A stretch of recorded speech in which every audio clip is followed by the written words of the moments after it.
Good. Good. Wait, wait, wait, wait, wait, wait. The silly. My God. Let's listen to the Leighton song.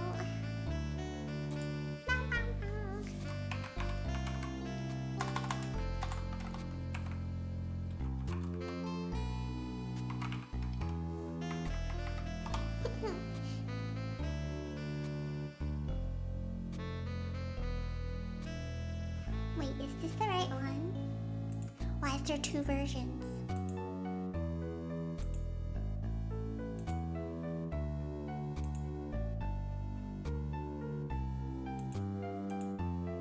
Okay, let's listen to this one. I think this one's more majestic. Let me see.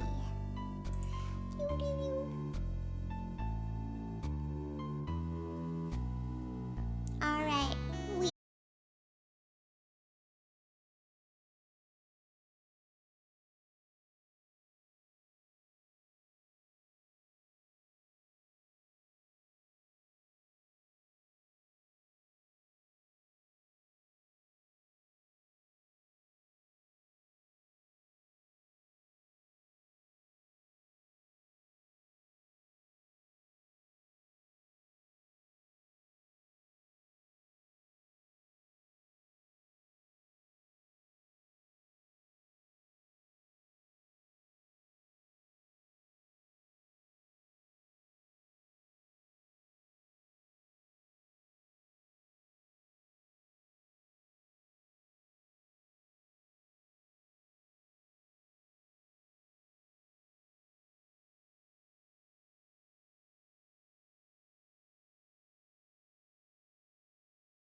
What's it so good for? Like, they went so hard. It sounds so good.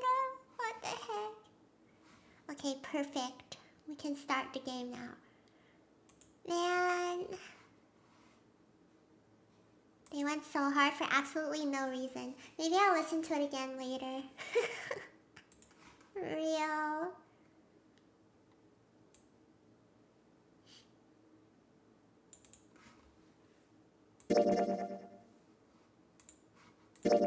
B-Deck kitchen time. Yippee!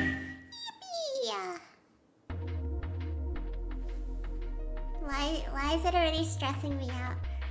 Okay, I remember there's like 2 important things that happen here. I believe. A voucher. It says appetizer 9, meat dish 10, soup A, seafood dish F.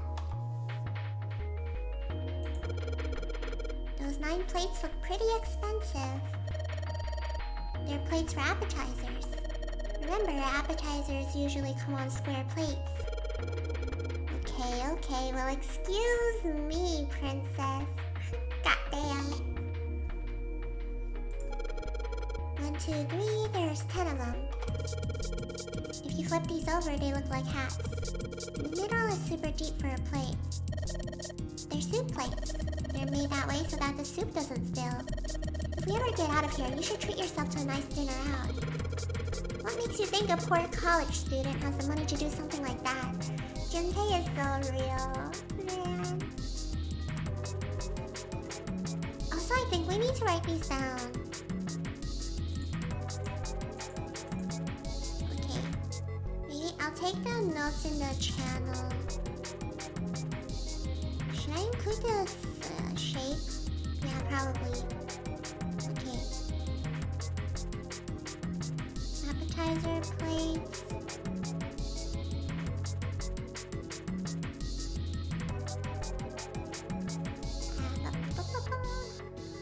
Appetizer plates are 9 and they're square.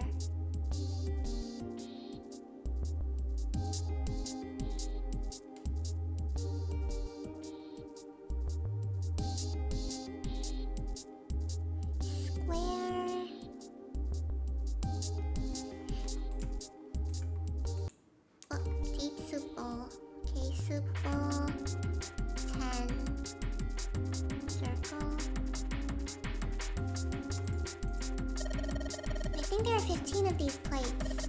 I'm assuming they're for seafood. How the hell can you tell that? They look just like any other plate from the 99-cent store. If you ever take a lady out to dinner, you're going to embarrass yourself. I feel sorry for June. What? Why the hell are you bringing up June? The lady doth protest too much, methinks. I love her. What the heck? You are not terribly subtle. Okay, seafood. How much was it? Okay, seafood plates. 15.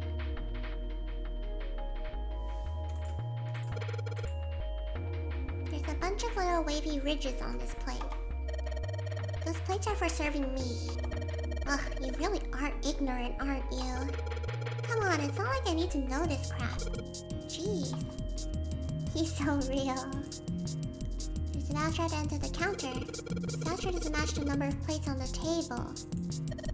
It says appetizer 9. Oh no. Okay. Appetizer 9. Meat dish 10. Soup A. Seafood dish F. And the plates on the table are 9 appetizer. Oh, it's 16 meat plates. 16. 10 soup, 15 seafood. Yes, I got that. Okay. Maybe they're using hexadecimal here. And hexadecimal is? It's a number system that goes 8, 9, A, B, C, D, E, F, 10, 11. Oh no! I'm done for. I'm done for. Hexadecimal. You're familiar with base 10, right? That's the normal system of numbers. The base 10 equivalents for hexadecimal numbers would go like this. A equals 10, B equals 11, C equals 12, D equals 13, E equals 14, F equals 15. God damn. I didn't write all of this down. Base 10. B 11, C 12, etc. And 10 equals 16. Wait, what? That came out of nowhere. The 10 becomes 16 in base 10. Why? I know it sounds strange, but you can think of it as just 6 letters added on to the normal number system after 9. What? Nah, what's going on? 6 letters added onto the normal number system after 9. A equals 10, B equals 11, C equals 12, D equals 13, E 14, F 15, 10, 16, and so on. So 10 starts after F?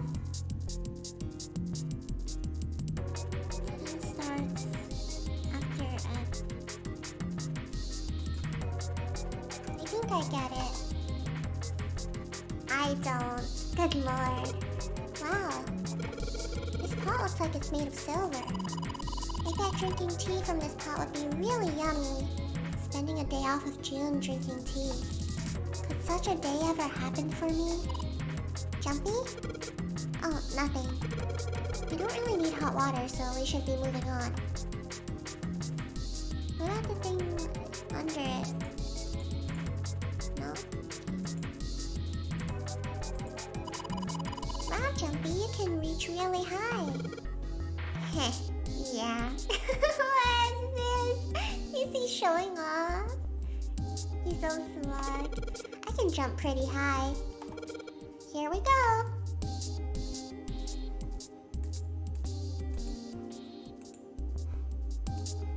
The board. It's a lot of notes. They've got a bunch of stuff written on them, but it doesn't look like a code or anything like that. Okay. There's a light hanging from the ceiling. A countertop. We got a rolling pin and a colander. Nothing useful in other words. It's kind of far away, I can't really tell, but is that a ladle? I don't really think a ladle is going to be very useful.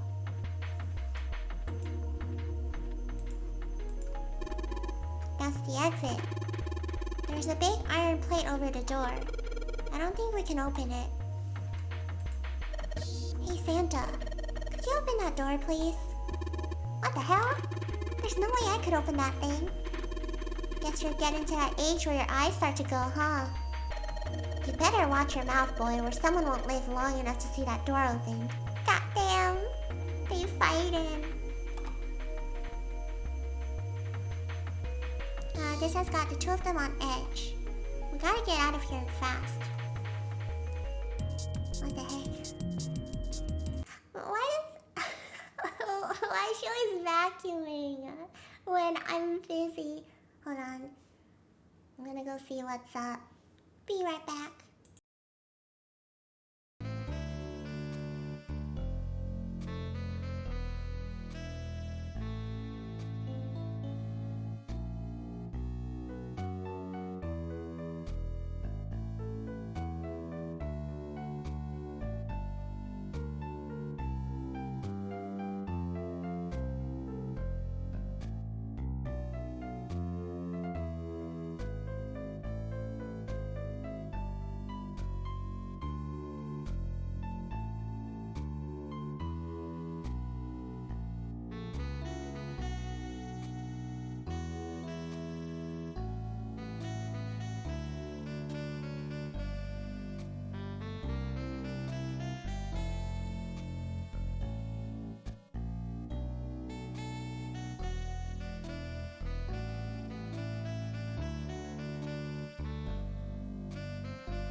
Damn.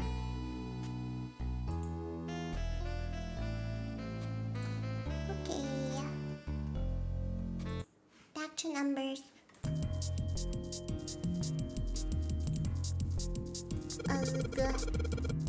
All we've got here is a pot and frying pan. Oh, and a pressure cooker. Well, I guess we could use some of those as weapons. What kind of an idiot are you? You're gonna run around holding that thing while you're looking for the dead? Hey man, it was just a joke. Why so serious? Who hurt Santa, bro? There are some bottles of seasoning in here. There's a pot on top of the stove. If there's some ingredients around here, I could cook something up for us. Hi, Selkie. Yeah, we're 999. Except, Lotus just told us a bunch of weird numbers and hexadecimals. So, I'm like, this is gonna be bad. I don't understand. I took notes, though. Oh, yeah, Selkie. If you want, in my Discord server, we have a channel for note-taking. If you wanted to join in on the puzzle stuff. If you're interested. But if you aren't, don't worry about it. There are some ingredients around here. I could cook something up for us. Lotus, you can actually cook? Who the hell do you think I am? You better believe I know how to boil hot water and put in my instant noodles. Real! What a queen. And I can boil eggs too. Can I learn to see people's note-taking? Yeah, don't worry about it. Honestly, my server's not active because I'm not a social person. But yeah, you can join. Yeah, the channel's like in the beginning. It's just called Zero Escape Notes. Frying pan, 2 kinds of pots.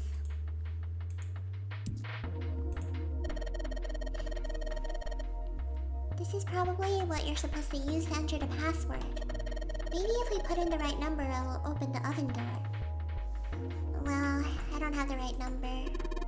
An iron oven. We gotta go in the oven. Looks pretty heavy duty. It's probably industrial quality. I'll join when I get home. You don't have to if you don't want to though. No pressure. Where are you at? I bet you could cook anything with this. Anyway, let's have a look inside. Damn, I knew it. It's locked.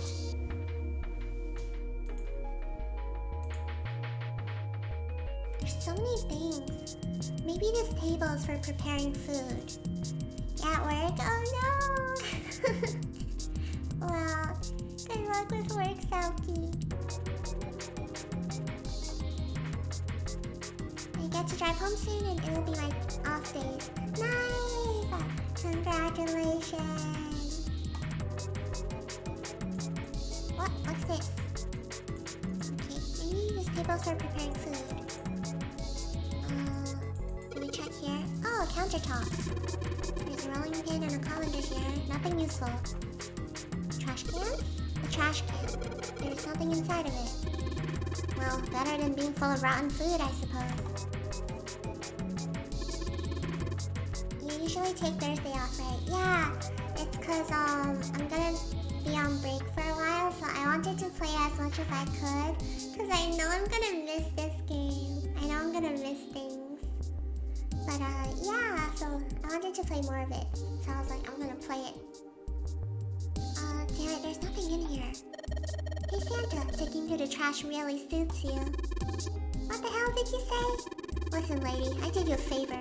I knew you'd just piss and moan, so I did it for you. Oh my. I don't recall asking you to do anything. I oughta throttle you. Oh my god, they're about to throw hands. We have the dream team here for real. Excuse me. Does it feel colder in here? Thank you, Selkie. Nothing inside. Big bucket mansion. What about this one? No? Ew.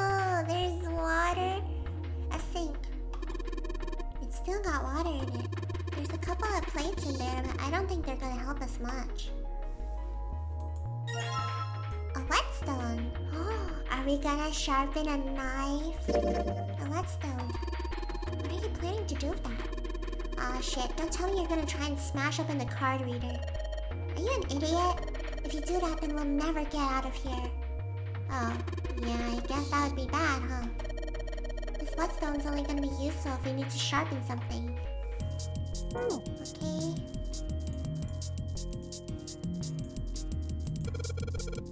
Alright, it's going. Do you think this is all part of Zero's plan? Probably.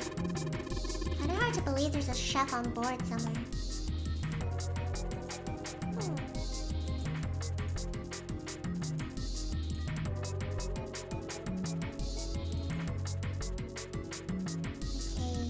I have a feeling the plates I looked at is the password.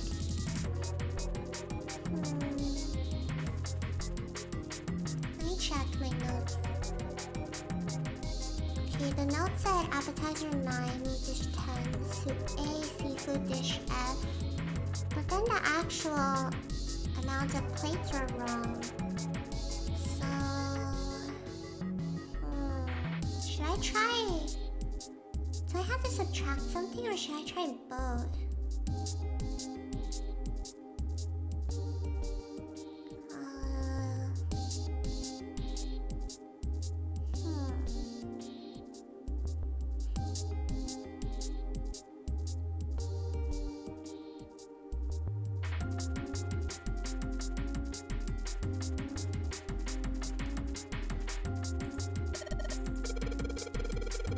Okay, she said voucher. The one that said appetizer 9, meat dish 10, soup A, seafood dish F? Yes. Convert the 10, A, and F to base 10. Well, that's worth a shot. No dice. Looks like that's too many numbers. Oh, so he did it for us? Looks like the number on the voucher is in the actual passcode. Okay.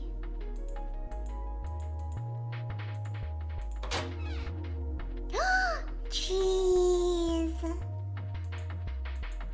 So much cheese! There are a number of cheeses lined up on the shelf. This is Gouda cheese. Gouda cheese! That's my favorite cheese! Let's go! The most famous Dutch cheese. If you don't cut open the casing, it usually won't go bad. If you can store it at room temperature for quite a while.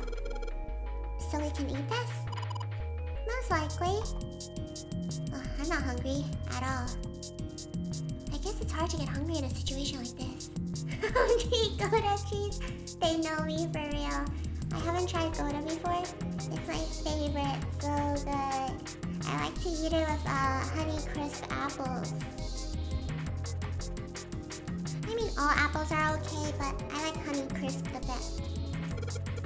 Hey, there's something behind the cheese. Is it right? Why don't we move some of the cheese? Alright guys, time to move it. Jun and I need to look behind you. There's a little green bottle back there. Bottle of oil. Oh look, cooking oil. Do we have to cook? We could probably use this to make something slippery. Okay. There's cheese on the shelf. Sweet me. Okay, nothing else I guess. There's milk in here. Milk in an iron barrel. Judging by the rust, it's probably really old. Maybe we shouldn't open it up. Oh my god, imagine opening it. I don't think it'd be a pretty sight. The shelf has some white cloth on it. There's so much stuff in here. A whole lot of cans. This is probably a pantry. There are cans lining every shelf in here. Wooden box on the second row, though. Oh! A knife! There's a knife in this box. A rusty knife? Oh. I don't think we'll be able to use it while it's like this. The knife seemed important, Junpei thought, but it wasn't going to be much use the way it was. It's futile. Futile? You know, a waste, useless, pointless. Why is she cooking me right now? Oh. Any particular reason you wanted to bring that up? Oh, no reason really. Junpei knows her. He's like, is there a reason why you brought that up? Are you gonna start talking? Go on one of your little tangents? I was just thinking about futility. Huh? Futility. She wasn't making much sense. Junpei tried rephrasing his question. Why were you thinking about futility? At last, she answered. Well, it has something to do with the Titanic. The Titanic? Yep. Have you ever heard the story that the sinking of the Titanic was predicted? Oh my god, the music. Conspiracy Theory June is back. Junpei's like, here we go. No, I haven't. No, I haven't. What is it? Aw, he's so sweet. In 1892, 14 years before the Titanic sank, a novel was published. It was called Futility. Oh, yes, I do know that. It was written by an American novelist named Morgan Robertson. The story was about a big cruise ship colliding with an iceberg and sinking. That's creepy. Of course, if that was the only similarity, there wouldn't be any reason to mention it. It wasn't, though. Oh no, it's getting creepy. The name of the ship, its nationality, course, departure time, size, displacement, maximum speed, number of passengers and crew, the number of lifeboats, No way. Is this real? even the location of the accident itself, and the cause, and the location of the damage. Everything matches the Titanic almost exactly. Wait, what? Okay, we have to Google this later. It was almost as if he'd seen the whole thing happen. But this book was written 14 years before the Titanic sank. But that's not all. It wasn't just futility that predicted the sinking of the Titanic. There were two other similar stories written by a man named William Thomas Stead. Both of them before the accident. Oh, now what? One in 1886 and one in 1892. Stead wrote two stories that had striking similarities to the Titanic disaster. In one, two ships collided. Many of the passengers died because there weren't enough lifeboats. In the other, a ship collided with an iceberg and sank.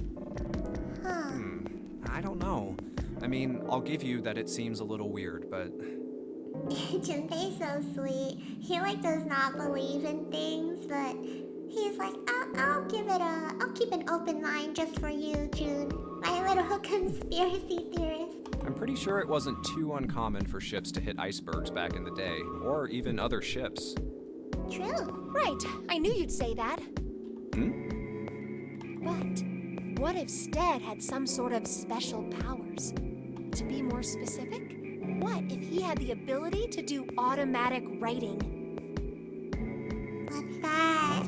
Automatic writing? Wait, are you talking about when someone's possessed by a spirit and then they write a bunch of stuff without knowing what they're writing? Oh? Yes, What do you mean, yes? That stuff's a load of bull. but Jumpy, you said you believe in curses. Come on, that's totally different.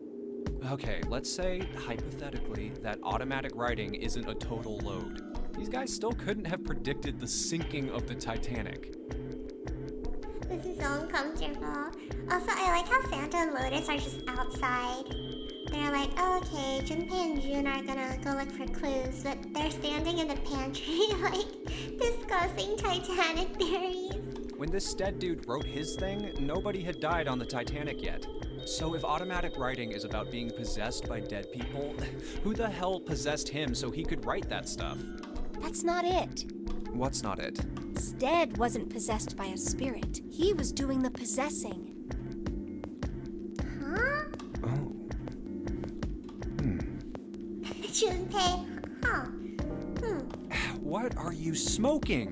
What are you smoking? William Thomas Stead was a passenger on the Titanic. Wait. Okay, that's creepy. He just wrote down what he saw with his own eyes 20 years before it happened. Okay, that's creepy. He was a passenger? He decided it was probably best to say nothing. What June was saying was insane and utterly absurd. If he tried to take what she was saying seriously, he'd go mad. Well, I want what she's having real. Why'd the music stop? Junpei smiled uncomfortably. well, why don't we talk about this some other time, okay? Oh, no. She creeped him out. She scared him away. Huh? But... Her voice trailed off and she glanced at the floor troubled. Come on, let's get back to it. Junpei tapped June gently on the shoulder and awkwardly reached around her to pick up the knife from the box. She just like me for real. Combine. Is it the whetstone? Maybe I'll use the whetstone to sharpen the knife. The blade of the knife is getting sharper by the second. I should be able to cut something pretty good with this. Ooh, we got a knife now.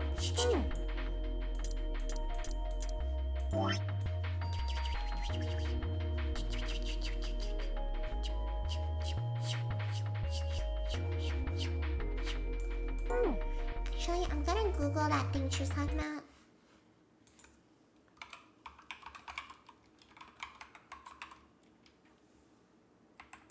Futility. Futility or the wreck of the Titan? Wreck of the Titan was the other title. The story features the ocean liner Titan. Oh, that's so creepy! Titan and Titanic. The story features the ocean liner Titanic, which Titan, which sinks in the North Atlantic after striking an iceberg. Oh, so it's real. Similarity in size, speed, and life-saving equipment. Whoa.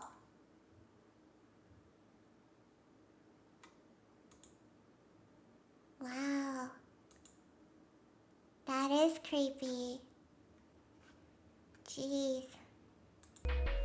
Man, June. Alright, we're out of here. That's freaking. Wait, can I cut the cheese? No! Okay.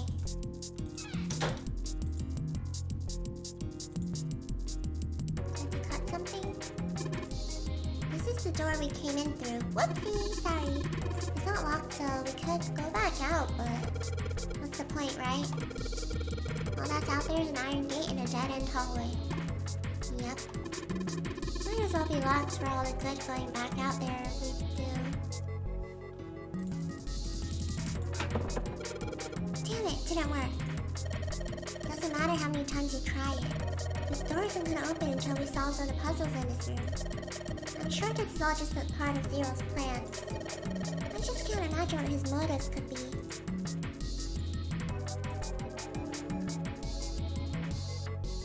Tank with a pipe coming out of it. Nothing really that special about it. Okay. Well, is there anything we can cut, maybe?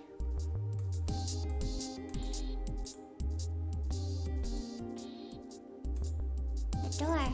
There's a bolt keeping us from opening it. Oh, the oil! This bolt is rusted in place. It won't budge. Of course! Maybe if I put some oil on it. Hey! Just a little bit of oil and... Come on, you little son of a bitch! Whoa! Yes, got you, you little bastard! You did it, Jumpy! You're so smart! Whoa! It's a freezer! As Junpei walked into the room, a blast of cold air washed over him. Almost instinctively, he folded his arms tight across his chest, doing what he could to conserve body heat. Oh, it's cold in here. What is this place? Are you blind? Oh my god, Santa. Santa and Lotus are the coldest people right now. It's a freezer. Santa's teeth had already begun to chatter. Hardly surprising. The freezer was far too cold for someone dressed as he was. Lotus, however, was in an even worse situation. Oh, no way. That's way too cold for me. Real. I'll freeze solid in seconds. Sorry, but I'm afraid I'll have to pass on this one. I'm going to leave the rest to you. And with that, she ran out of the room. As Lotus left, June came in. Oh, whoa. It's really cold in here. White puffs of steam hovered in front of their faces as they talked. June had already started to shiver. Hey, you don't need to be in here. You had a fever just a little bit ago. You should stay outside. No, I'm fine. She is breathing boobily. My fever's gone now. But Junpei had scarcely opened his mouth. Huh?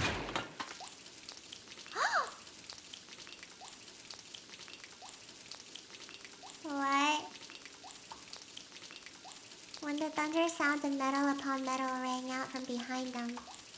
In unison, they spun around to find that the door they had only recently come through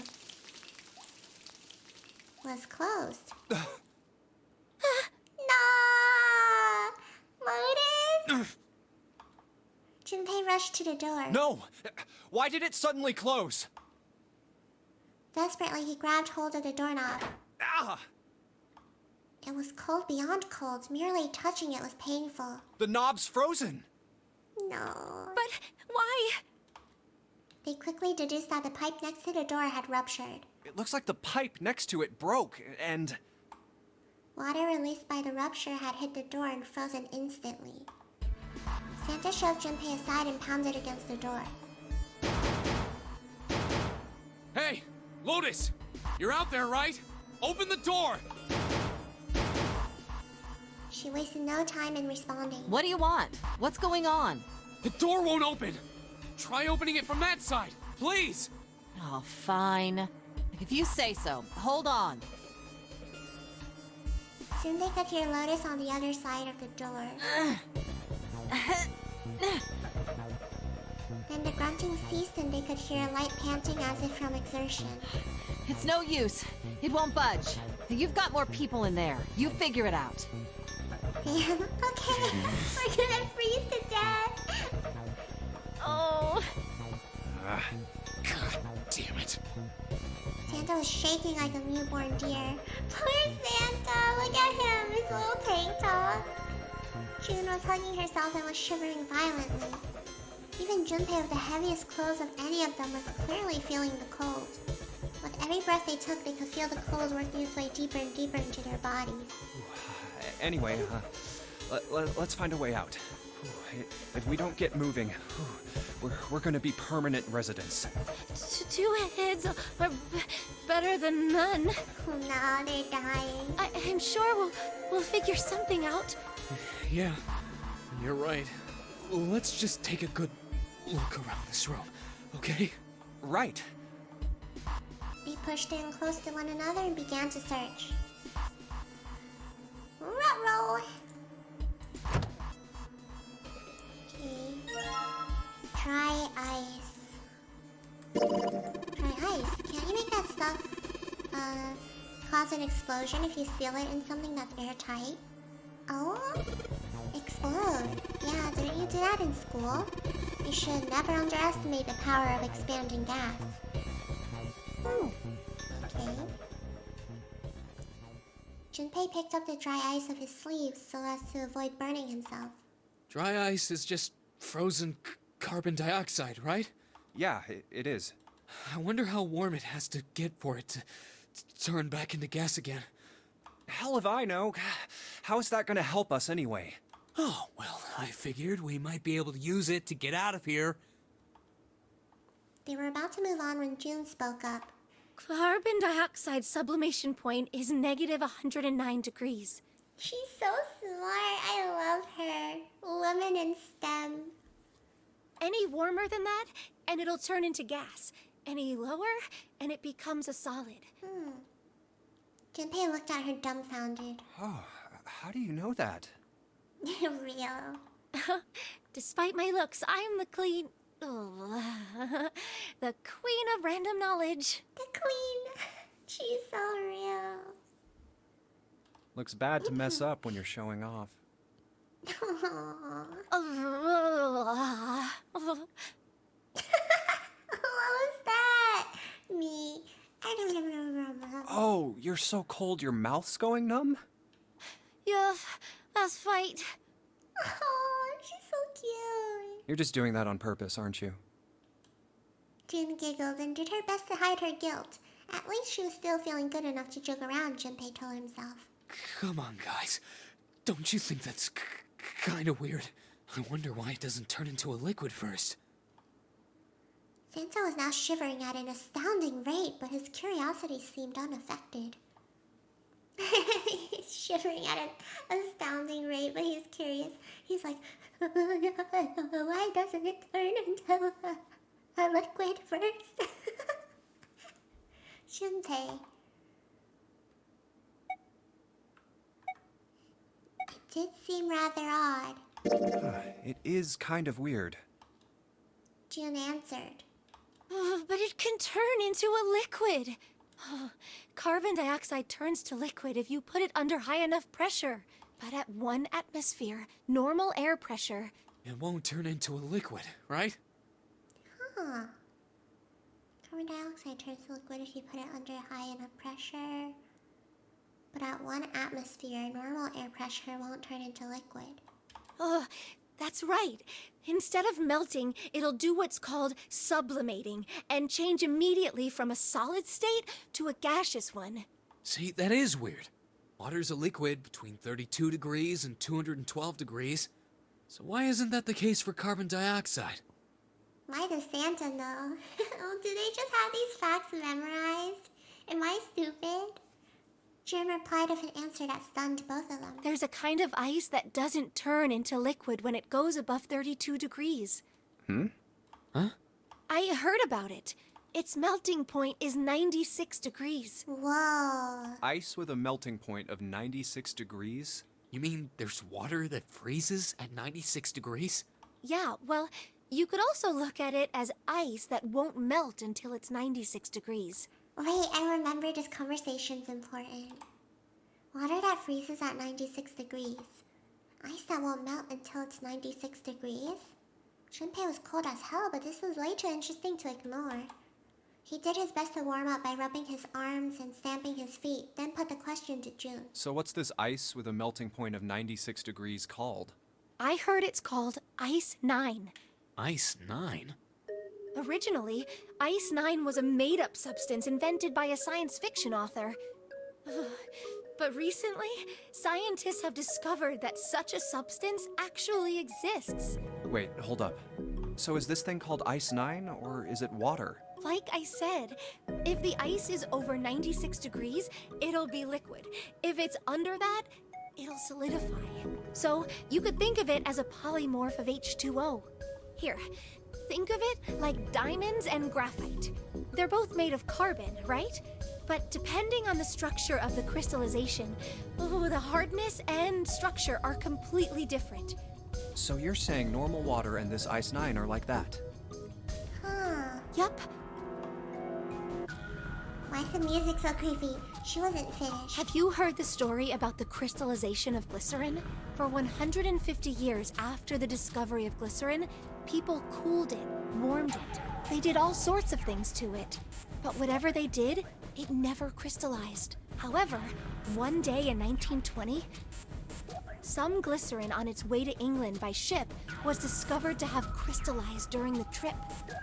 How does she know all of this? Scientists around the world wanted to research this new crystallized form of glycerin and asked for seeds. Oh, a seed is a sample of the original crystallized substance. With a seed crystal, further crystallization of glycerin would be easy. However, something very strange happened. Not only did the glycerin encouraged by seed crystals begin to crystallize, even the samples nearby did, even though they were tightly sealed. Wow. Oh, this also has to do with morphogenetic field, I think. And it didn't end there. After that day, It doesn't matter where in the world it is. All glycerin crystallizes naturally when cooled to less than 64 degrees. Wait, what? So before that, it never happened, and it wouldn't crystallize, but then because of that one incident with the glycerin on the ship, it crystallized, and then after that, all glycerin was able to crystallize? So it's like a change in structure that changed the structure of all glycerin. Like, because of the morphogenetic fields, probably, is what they're trying to say. Huh. It's like the dog experiment. Before that day, no matter how glycerin was cooled, it refused to crystallize. But once the crystallization had begun, it was almost like... how do I put it? It was almost like all the glycerin in the world was communicating.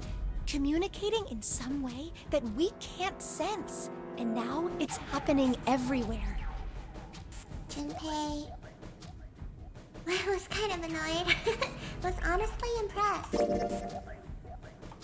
It was, in fact, a pretty interesting story. Wow, that's pretty interesting. But, what does that have to do with Ice 9? To his surprise, it was Santa, not June, who answered. What she's saying is that it's a lot like Ice 9. What happened, I mean. Santa? A lot like? Oh, that would be bad. If water everywhere started freezing at 96 degrees, man. It'd be the end of the world.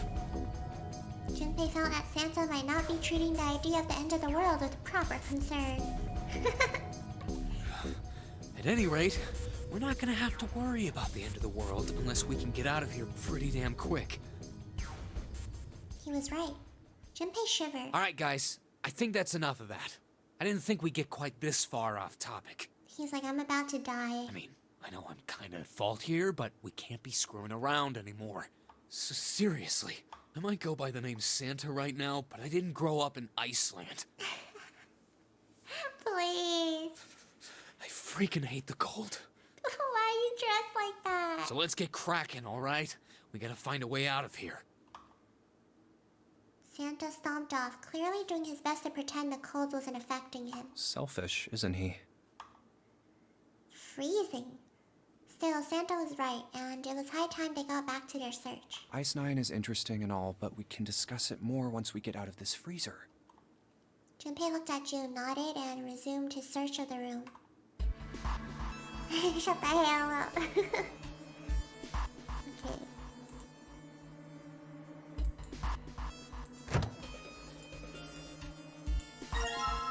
Frozen chicken. I mean, you can use it as a weapon. It's really hard. It's frozen stiff. Hey, June. Can you say that again? Eh? Say it again. It's really hard. Again. It's really hard. Thanks. Something wrong, Junpei? Your face is bright red. No! Shut the hell up! Nothing, I'm fine. If it's that hard, you can probably use it as a hammer. Yeah, good point. Maybe we can use it to break something. Is that fish? Why are they wearing clothes? June sharing such interesting facts. I stopped working on my paper. I know, right? There's some frozen meat up there. June just knows everything for some reason. Looks like pork. Huh? What's this? It looks like a tag or something.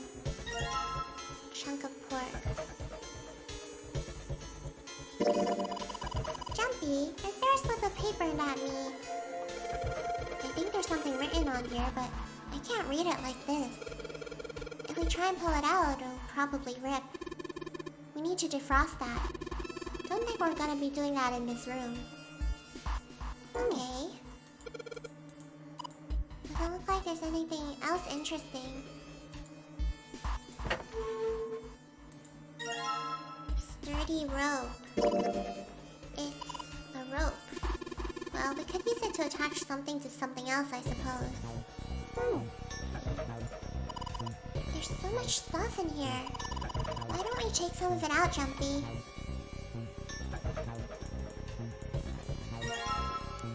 bottle? A water bottle. Yes, it is.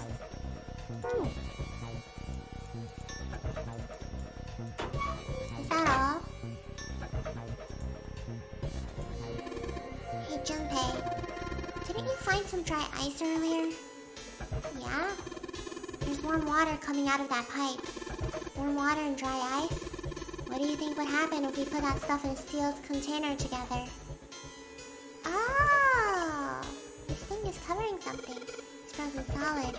I can't flip it over. There's water dripping from this pipe. Looks like when the pipe burst, the water hit the doorknob and froze it in place. This water actually seems almost warm.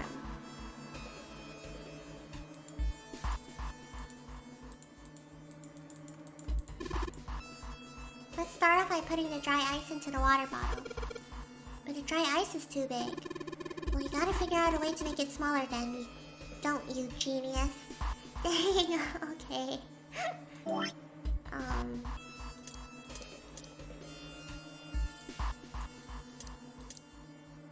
Oh! Didn't she say that It worked! Smash the dry ice of a chicken leg. Alright, the dry ice is all in pieces now. Keep crunched. Now we add it with the bottle. I'm gonna put these pieces of dry ice into the water bottle.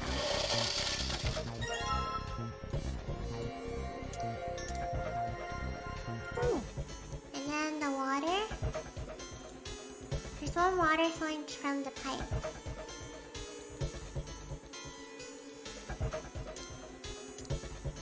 How do I get it? I'm on time. You sure are. Is there anything you need to be caught up on?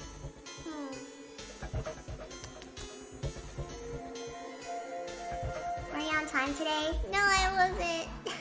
You're right. But, I'm trying to think if there's anything you need to be caught up on. Okay, so we went into the kitchen. Oh, we got a bunch of numbers. We both get a pass, please. We went into the pantry and June started telling, like, she went off on a tangent, as she does, about, like, a conspiracy theory. And, she's like, hey, I thought of that book. It's called, Fragility? No, Futility. She said it's called Futility. And, Junpei's like, okay, and?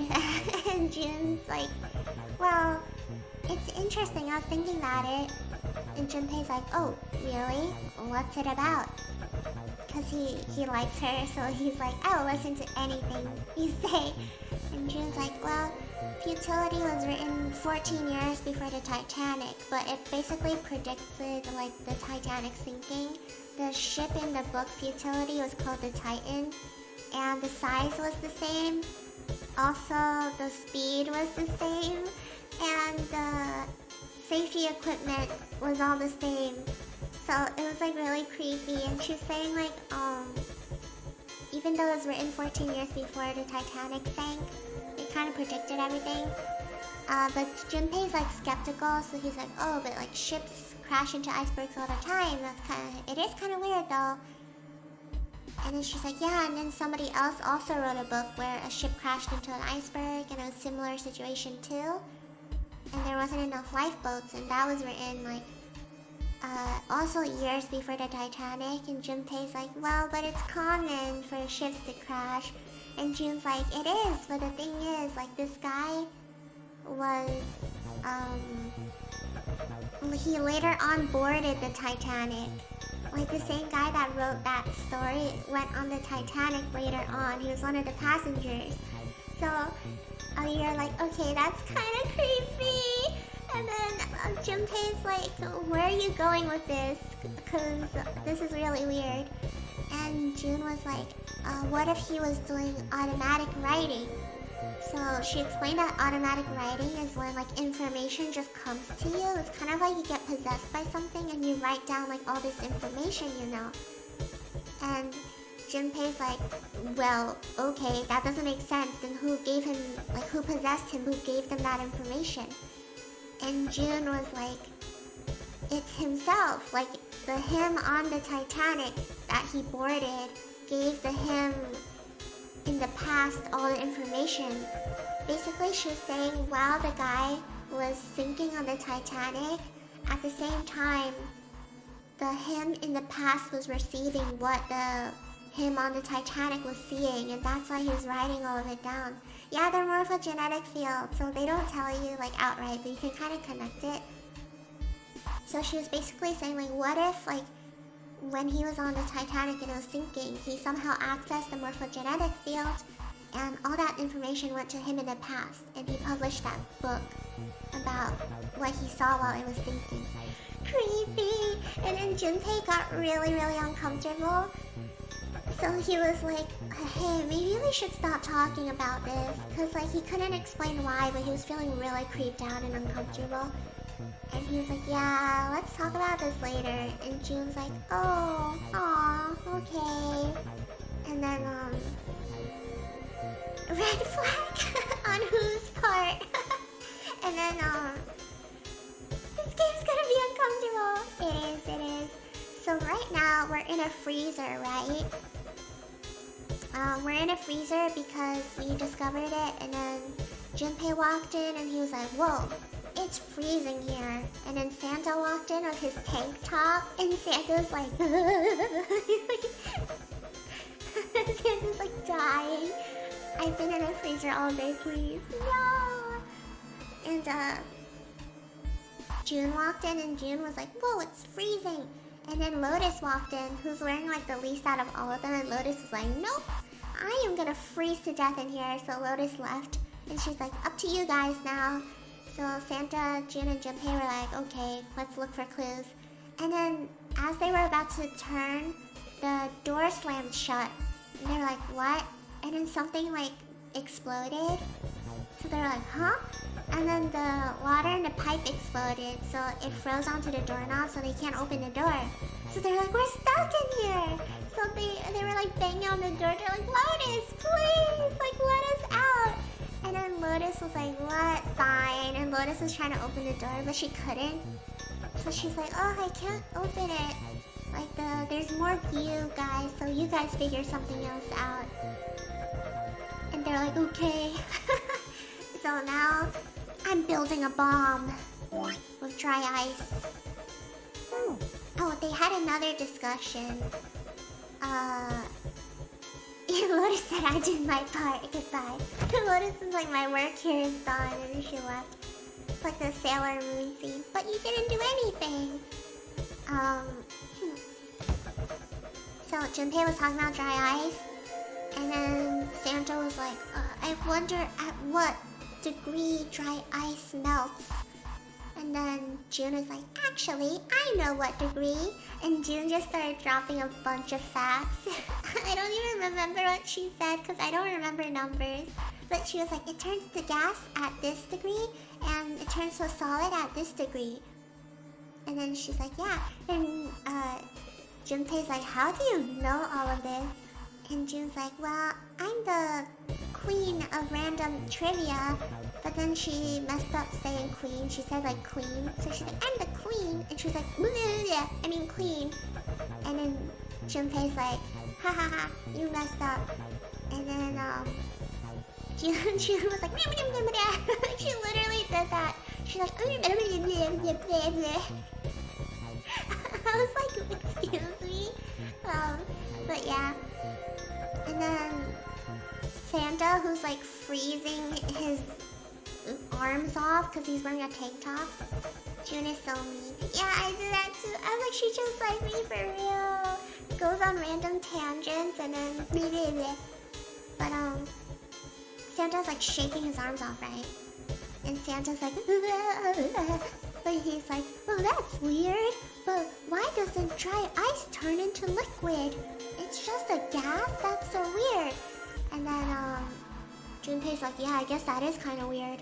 And June's like, oh, it can turn to liquid, but only at a certain degree and in normal room temperature, like atmosphere 1 or something. Like, she went on this whole thing. She's like, it turns into gas. So they're like, oh, okay. And then Jun was like, actually, there's a type of ice that never melts. And they're like, what? And she's like, yeah, it only melts at 96 degrees. So it turns to ice at 96 degrees too. Wasn't that a puzzle? Yeah. It was when she was talking about the mummy on the Titanic. She said that, it was one of the theories, she said the mummy was like, the girl in the coffin was like completely fine. They thought it was because she's frozen. And Junpei's like, but the ice never melts. And Junpei's like, doesn't the ice melt? And she's like, no, it didn't. So they were talking about that ice. And then, she like told this whole story where she's like, oh, back in the day when they first discovered glycerin, they couldn't figure out how to crystallize glycerin no matter what they did. Like, they heated it up and then tried to freeze it and everything, but it wouldn't crystallize. And then she said, but one day on, like, a ship, when it was transporting, the glycerin on the ship crystallized, like, out of nowhere. And then after that, like, glycerin around it started crystallizing too when they took samples of it to research.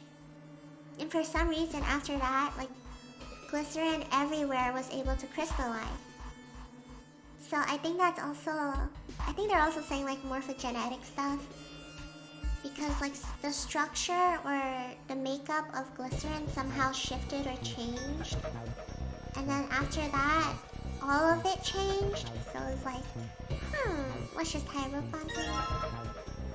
Water bottle bomb! Now we have a bomb. Heck yeah. Now we're gonna throw it. There's more water flowing from the pipe. Warm water drips from the ruptured pipe near the door. Put water into the bottle with dry ice, and make sure the lid's closed. We would make the water bottle gun. You would? Now I just have to put this makeshift bomb on the doorknob. With the bottle cap thing? And I just have to put this makeshift bomb on the doorknob. Alright, that's set. Did you get hit by them? Like the rocks? So, what do we do now? We just need to give it a little, tap. No. Okay. Just making sure. The bottle's already about to pop. Oh, you need to tap it? If we just throw a rock or something at it, it'll go off all on its own. A small rock. Huh. A small rock. Hey, they're talking about rocks too. They have to throw it at the bottle. Did you plan this? No. What's wrong with you? No! I didn't plan it. Hello? They just have to throw a rock at the bomb. Will you do the honors?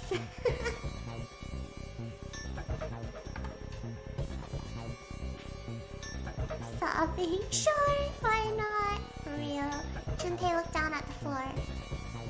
Scattered across it were pieces of dry ice left over from the larger chunk he'd crushed earlier. Alright, this ought to do the trick.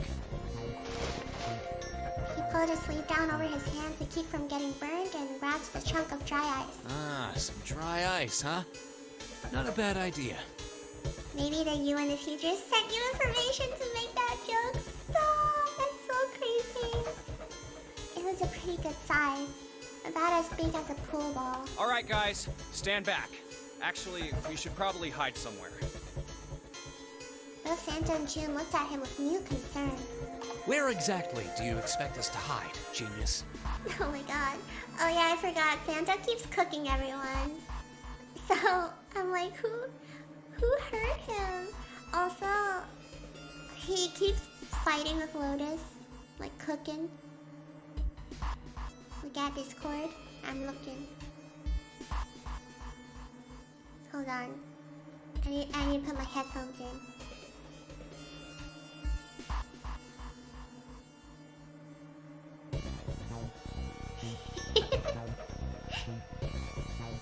That's funny. Mono moment. What exactly do you expect us to hide, Gina? There isn't really anywhere big enough. Hide in this other freezer. Yeah, there is. Look, right here. We can hide in there. Junpei pulled open the door to the small cellar. Oh, real. Come on, get inside. Quick! Actual bomb shelter. Santa and June nodded and jumped down into the hole. Junpei quickly followed. In his hand, he could feel the chill of the frozen carbon dioxide even through his sleeve. He tightened his grip, took aim, and prepared to throw. All right, here I go. He misses. 3, I would 4, miss. 5. You're counting the wrong way. Aw. Oh, oops. That is a really sad excuse for a joke, man. Sorry, dude. What's going on? You're counting the wrong way. Did you hear him? He's like, oopsie. All right, for real this time. You guys ready? Sorry, dude. Yes, whenever you're ready. Just throw the damn thing. Santa's about to freeze to death. All right, here I go. 3, 2, 1. Junpei threw the chunk of dry ice as hard as he could. With the same motion, he ducked down into the cellar with Santa and June just as... Whoa. That was close. Junpei leapt up out of the cellar and ran to the door. Jumpy! The ice on the door! Is it gone? Yeah, it's gone. The blast must have shattered it. Yes! All right, let's see if it opens. Junpei grabbed the knob and pushed with all his might. We're out! The door gave way easily and all three of them tumbled out of the freezer at once. Hooray! We're out! June, relieved, collapsed onto the floor. I have a feeling Santa's gonna be really mad at Lotus. Because they've been fighting the whole time. He's just been cooking her. And then, they got locked in. Move! Damn, okay. Santa shoved past Junpei and ran straight to the grill, which he immediately grabbed. Oh no, he's dying. Oh, god damn it! Hot, hot, hot, hot, hot, hot, hot! Fuck! Santa voice actor is so good. He proceeded to kick the grill in a futile but amusing fit of rage. Well, you did just grab the grill. What did you think would happen? Real. Hey, where's They're Lotus? so funny. Where's Lotus?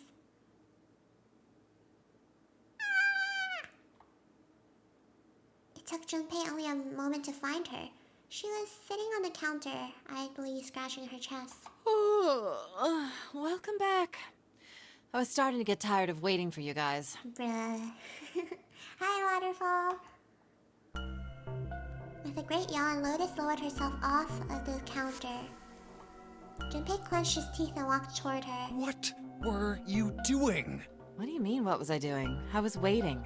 We were gonna die! Oh, Junpei's mad. Real. Oh, yeah? She's like, I don't care. But you didn't. So everything worked out all right, didn't it? What the hell? Just kidding. It might not look like it, but I was really worried. Aw. Oh, don't give me that crap. I'm telling the truth. I mean, if you died, then I'd be in trouble too. Oh no, we're gonna fight. If you died, then I'd be stuck here, and I'd die too. See? I did all I could. Hi, Seven. Hello, hello. Hello. I even looked around to see if there was anything I could use to pry open the door. But I couldn't find anything. So, all I could do was wait. I mean, yeah, it's true. She can't really do anything. I mean, what else did you want me to do? Call the cops? It was true that there wasn't much she could have done, but something about her tone. Yeah, I think it's the tone. But maybe that's just how she talks, you know? Junpei gritted his teeth. Fine. But there's one thing I have to ask you. What's that? You didn't close the door, did you? What? You think I closed the door on you? Why would I do something like that? It closed on its own. I told you before, if you die, then I die too. Yeah, I guess so. It seemed that an accident was the only explanation for the door's closure. If she really wanted to kill us, all she had to do was bar the door from the outside. Yeah, true. But she didn't. Well, she didn't do anything. She's only lazy, or negligent at least, not an attempted murderer. Oh my god, we are cooking tonight. Junpei swallowed his anger and did his best to apologize. Well, I'm sorry. I'm sorry I doubted you. Oh, yes, well, that's all right. As long as you understand. Lotus looked away and twirled her hair between her fingertips. His vengeance against the grill complete, Santa swaggered back toward Junpei and Lotus. He was still at the grill. Anger issues be damned. My boy can work a grill. Hey, no more screwing around, you two. Break time's over. Especially for you, lady. You've just been sitting on that fat ass of yours while we were freezing to death. Why would you say that? How rude! I was plenty busy. Yeah. How about you put all that energy into something besides bitching? Let's go. Oh my god!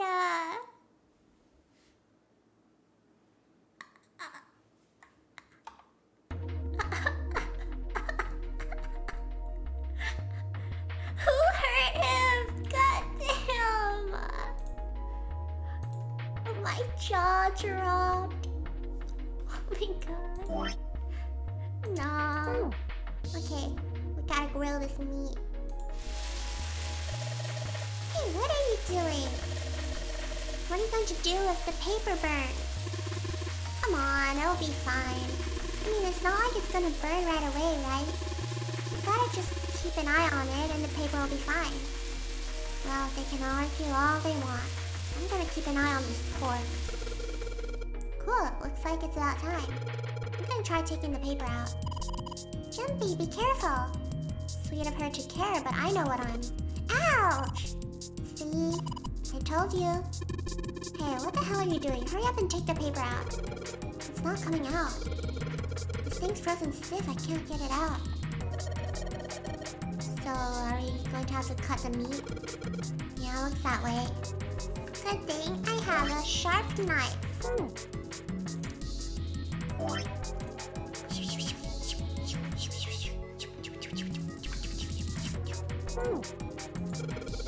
Alright, now that I've sharpened the knife. Yes, I cut the pork. Awesome, Junpei. Now we can cut out the paper. Someone take that away from her, please. C plus 10 equals, C plus 10 plus F. Nah! Looks like the area under the plate opens up. No, you can't. I already checked, it's sealed shut. I think that's where the coal goes. Alright, I got this, don't worry. C plus 10 plus F.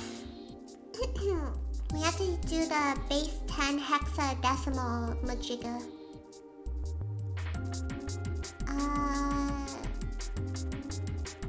I know, right? The what? Hold on, I took notes in the channel. I'm just gonna read it. Hexadecimal base 10. So C would be 12. Wait, A, B, C, D, E, F, E, 13, F, 14. 12 plus 10 would be 16, she said, because it's base 10. And 10 comes after F for some reason. Plus F would be 14. Plus 12 plus 16 plus 14, which is 10, 12, 42? This is probably what you're supposed to use to enter the password. Maybe if we put in the right number, it'll open the oven door. Junpei, maybe the note you found earlier. Yeah, I know. Do you know how to enter those numbers? I think E is for enter and C is for clearing. Hi, Ryujin! Hello! Hello! So basically, when I'm ready to submit my answer, I press E. So if I screw up, I just press C, right? Yeah, happy Thursday! Whoopee! Oh, it's nodded. Alright, let's give it a shot. Okay. I got 42. It's wrong! I'll just die. 12 plus 16 plus 14.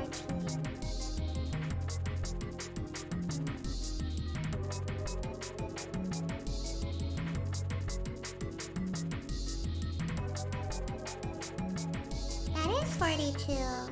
How come it's wrong then? What does the note say? Huh? This is weird. Hey, you're just punching in random numbers, aren't you? Maybe you should just enter it like it said in the hint. Ah, shut up. Just shut up. Damn. Yeah, that is plus. Am I supposed to write it out? Am I not supposed to add it? Okay, we have 12, 16. Wait, there's only 3. But when you add it together, it's 42, isn't it? No!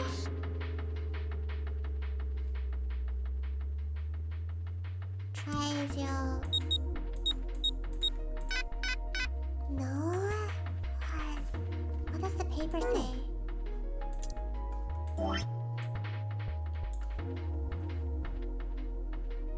Yeah, C is 12.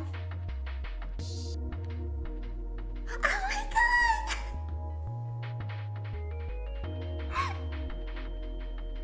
I forgot D! I skipped D when I was saying the alphabet! I said A, B, C, and then I was like D, E, F, but then I skipped to E!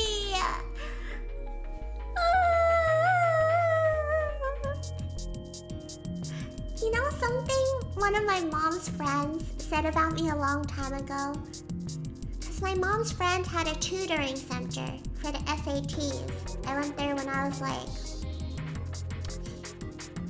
very young, like 12, 11. I went there and my mom's friend told her, she said, your daughter is kind of like, she gets the answer, but she does the whole thing wrong. Like, the process is wrong, but she gets the answer. And she always skips the easy questions and only does the hard questions. And they were like, and whenever it's wrong, it's because she made, like, a really stupid mistake. They said, like, I had a pattern of making the smallest, like, dumbest mistake that nobody else would make. They were like, none of our other students made this mistake. And it's not even like a hard question. I can't believe I said the alphabet wrong. Okay, I'm gonna redo this. C would be 12 plus 16. I know, they're cooking me. I was like, why did I do this? Why is it wrong? And I was thinking about it again, and I was like, wait, A, B, C, D, E, F. I just want E, F. Oh my god. Okay, plus. So F is not 14. F would be 15, because C, 12. A, B, C, D, D, 13. E, 14. F, 15. So it's 43. God damn.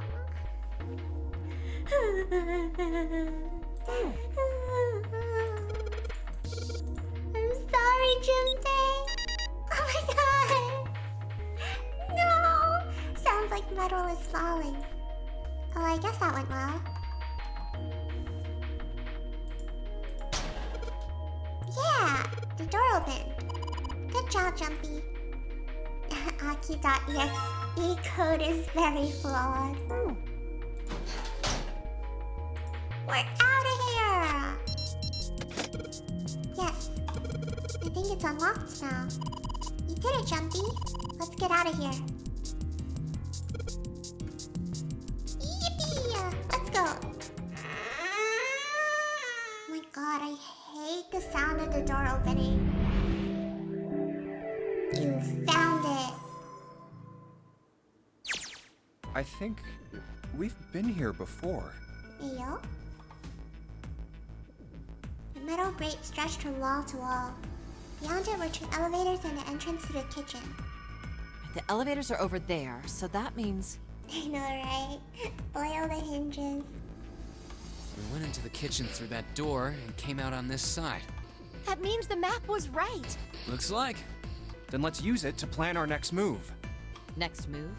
Yeah, we need to decide where to go from here, don't we? He's right. Let's get started. From the looks of it, there are 4 possible routes. Let's just keep it simple and call them A, B, C, and D. Okay. First, A and B. They both seem to connect to a room that looks L-shaped. Yeah, there were 2 doors. But they were both locked. We couldn't open them. Now, Route C. This goes all the way to the main staircase. That means it's door 5, one of the numbered doors. Then do you think we would meet up with the other 4 after this hallway? No, I don't think we will. Why not? Look, there by the stairs. See how the gate is opened? When we went into the kitchen, it was closed, but it's open now. What do you think that means? They opened it. Oh, we missed them. Most likely. And if we take Route C, we're going backwards. That would be pointless. Then that means...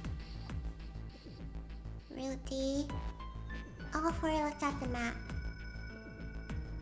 They all looked at the staircase, its lazy curve leading down deeper into the ship. Route D, then. D it is. Yup, Route D. Then we're set. Going down, though? I don't know. They jogged down the stairs until they reached the C deck. Everything looks okay here. Let's check the next deck just to be sure. Yeah, just like I thought. Yeah, D-deck is flooded. totally underwater. Just like the bottom of the central staircase. The water gazed back at them, its smooth surface like a great mirror. At least the water level hasn't really changed. Small comfort. May as well head back to C-Deck. What else is here? There are 2 elevators over there at the top of the stairs, just like the floor above. Hold on. These are kind of different. See? There's a card reader on the side. Oh. Another strange mark. Hey, look! It's Lotus's symbol. Huh? See? It's the woman symbol with horns on it. No! Don't do this to yourself! That seems like... Oh, ouch, ouch, ouch, ouch, ouch, ouch! Lotus had taken hold of Junpei's hair. She began to shake him violently, and he thought he heard a low growl coming from her throat. What was that about the mark again? Nothing. Such violence. Junpei began to wonder if she was not the devil itself. With an uncomfortable smile, June spoke up. This is a Mercury symbol. The horns symbolize the wings on Hermes' staff. Hermes, herpes, whatever. Excuse me? Santa? If we can't get this thing to work, these elevators aren't going anywhere. Herpes? In other words, we need a key card with the Mercury symbol on it. Probably. I guess we can't get on then.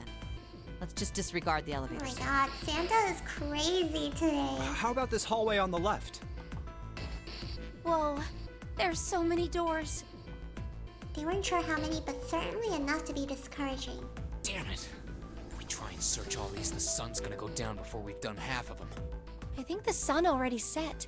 I have a feeling this ship is the only thing that's going to be going down anytime soon. That's even worse.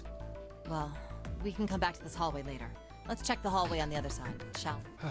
Time to head back to the stairs. To the right was a small hallway. And now the right hallway. Quickly, they headed into it. It was approximately the same size as the alcove in front of the stairs. The hallway led toward the stern, and at its end was a set of double doors. There are doors here too. Well, I guess it's just 4 this time. Let's open them. All right, let's start with this one. Junpei nodded and grabbed the one closest to him.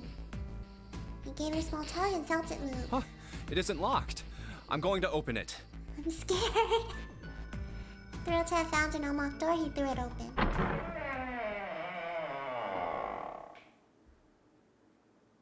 Junpei didn't know what to make of what he saw. What? What did he see? What? Whoa.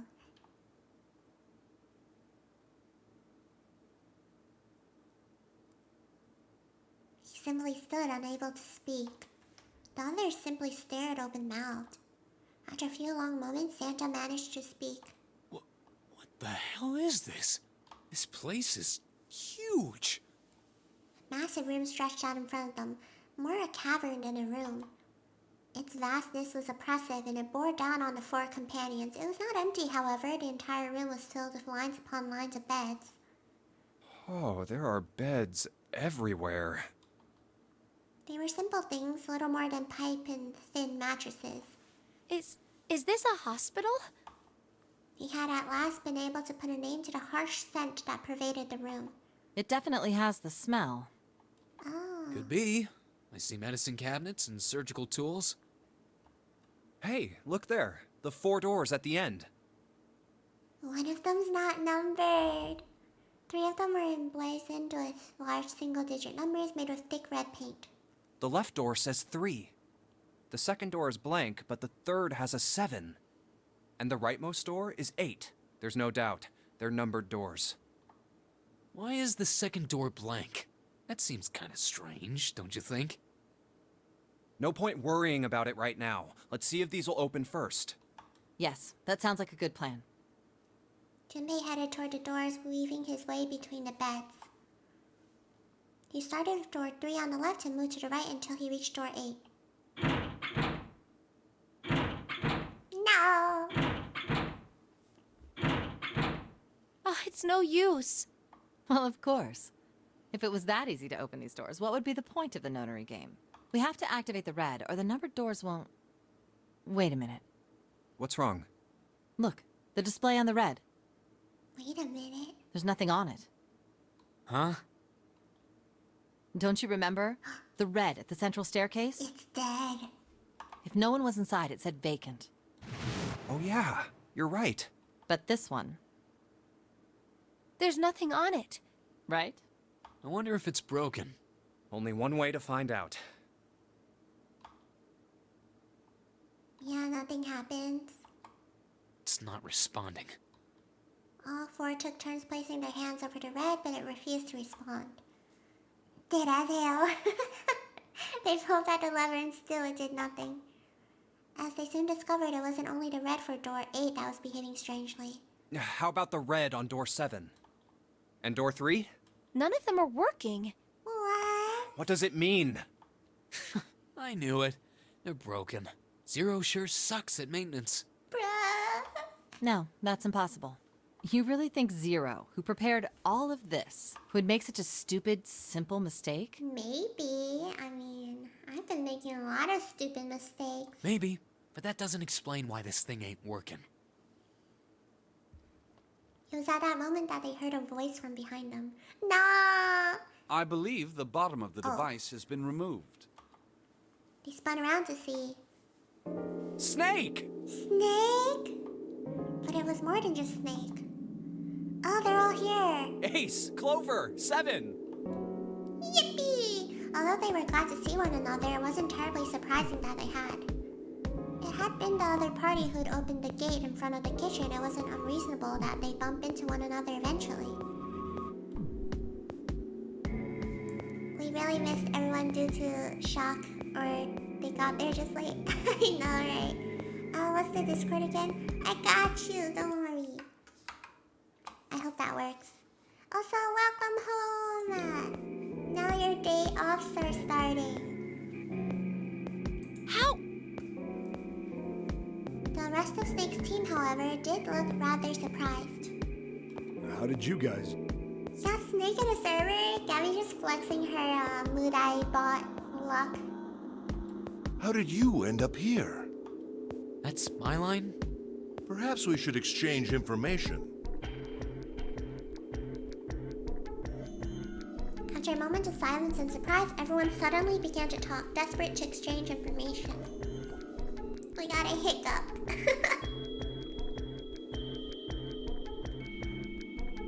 Whoa, I'm trying to force it down. They talked about the rooms they'd been through and how they'd ended up in the same place.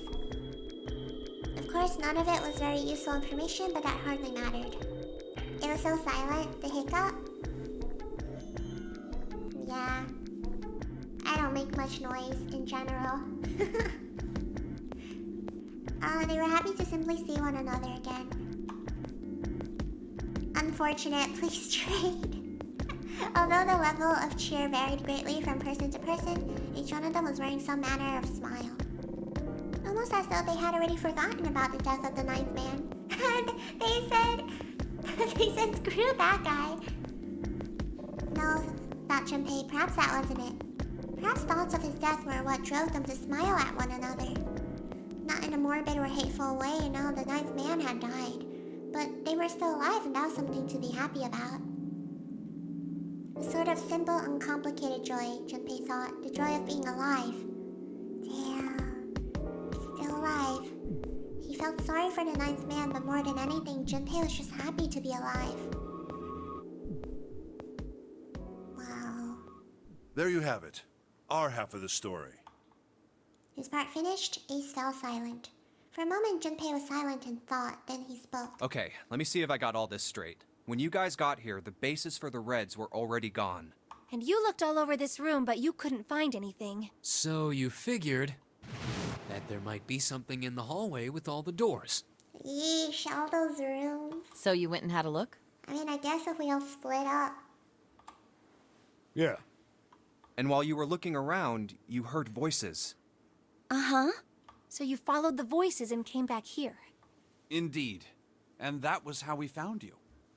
Why don't we check those 3 Reds again, just in case? You're right. Huh. There's a long, thin gap on the bottom. I think it's a slot for something. Probably electronic. Well, this isn't good. If the red is inactive, we can't keep going. Well, what about that hallway over there? Isn't there anywhere else we can go? No, there isn't. There are plenty more hospital rooms, but nothing else. Hospital rooms. That's what's behind all those doors? Yes. There are a number of individual rooms in addition to this large one. There was a door at the end of the hallway, but it was locked. There was an astrological symbol engraved near the keyhole, however. I was able to get a good feel of it. I believe it was the symbol of Jupiter. Good feel of it. Oh, man. Not again. Those goddamn things are everywhere. Real. I wonder what they all mean. For a moment, everyone was silent, deep in thought. While we're asking what things mean, what's the deal with this room? I mean, I thought this was a cruise ship, but I can't imagine a cruise ship would have a hospital like this. Of all people, it was Seven who answered, and with calm confidence.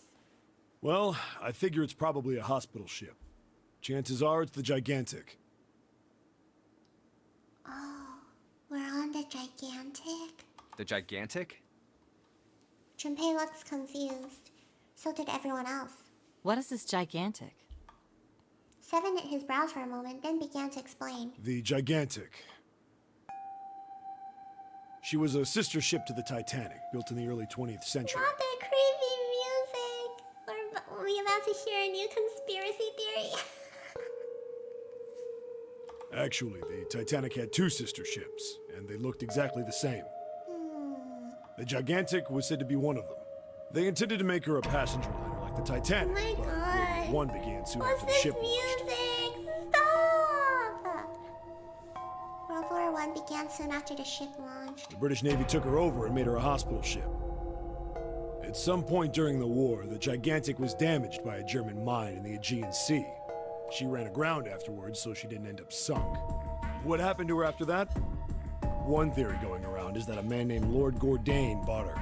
Seemed like he'd been one of the few to survive the Titanic sinking. That trauma turned him into some kind of obsessive collector of all things related to the Titanic. Soon enough, the guy wanted the Titanic itself. Which was impossible, of course. It's stuck at the bottom of the Atlantic Ocean. This is making me so nervous, bruh. But the Gigantic wasn't. And seeing as she was identical, So you're saying this Lord Gordain bought this ship? Lord Gordain. yeah, at least I think I am. That's impossible. No way we're in some boat that's almost 100 years old. Pipe down, just pay attention. What, that's it? Well, have you got any proof? Proof? Proof that this ship is really the Gigantic. Well, this ship's got stuff that's like the Titanic and a hospital ship. So, I just figured. Oh, for goodness. Don't tell me that's your only reason. No, I've got more. Like? Well, I mean, Leave him alone. Seven looked around desperately, doing anything to avoid meeting Lotus's piercing stare. He scratched his head for a moment, then gave up. Finally, he opened his mouth. I don't know. Lotus sighed and shook her head. I guess your memory isn't back yet, is it?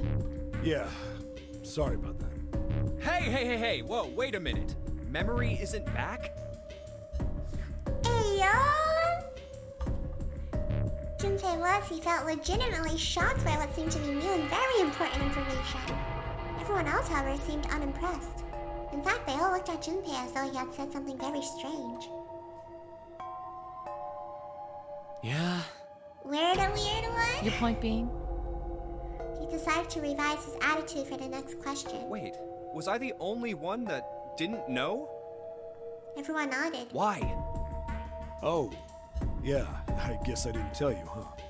I told the rest of them before we ran into you on the stairs. I told them I couldn't remember a damn thing from before I woke up.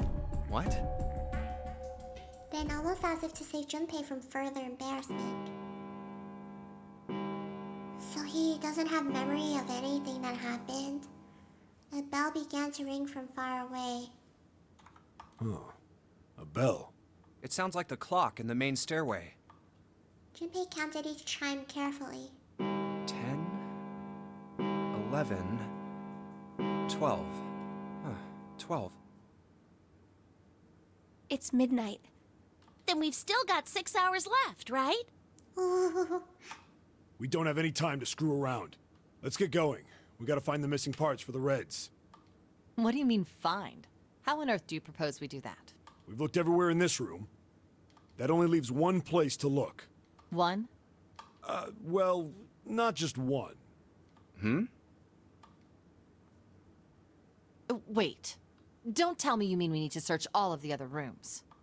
Don't freak out. We've already searched 4 of them. 4 rooms? We just have to split up the rest between the 8 of us. If each of us can do 6 rooms apiece, we'll have the other 48 rooms cleared in no time. Each person, 6 rooms. Goodbye. There are 48 other rooms? Her earlier experiences had apparently not encouraged Lotus to trust Seven. Seven scratched his head awkwardly. Maybe? All right, so everyone knows which area they're searching? Yeah. Yes! Junpei was chosen to search the rooms on the starboard side, moving from fore to aft. We'll all meet up when the clock goes off again. Goodbye. How about in that room with all the beds? Yeah. Sounds straightforward enough. I'll shout if I find any of the components we need. I hope we can find them within the time limit. If we can't, then we'll just have to come up with another plan. Right. Then let's do this. Is it a good idea to all split up, though? Out into the hallway they went, each to the rooms they'd been assigned. However...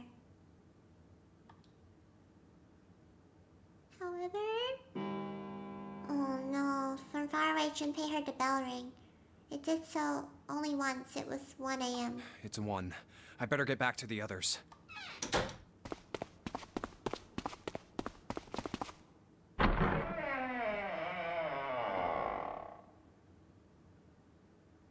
He jogged to the entrance of the large hospital room to find 6 of the others already there. Huh?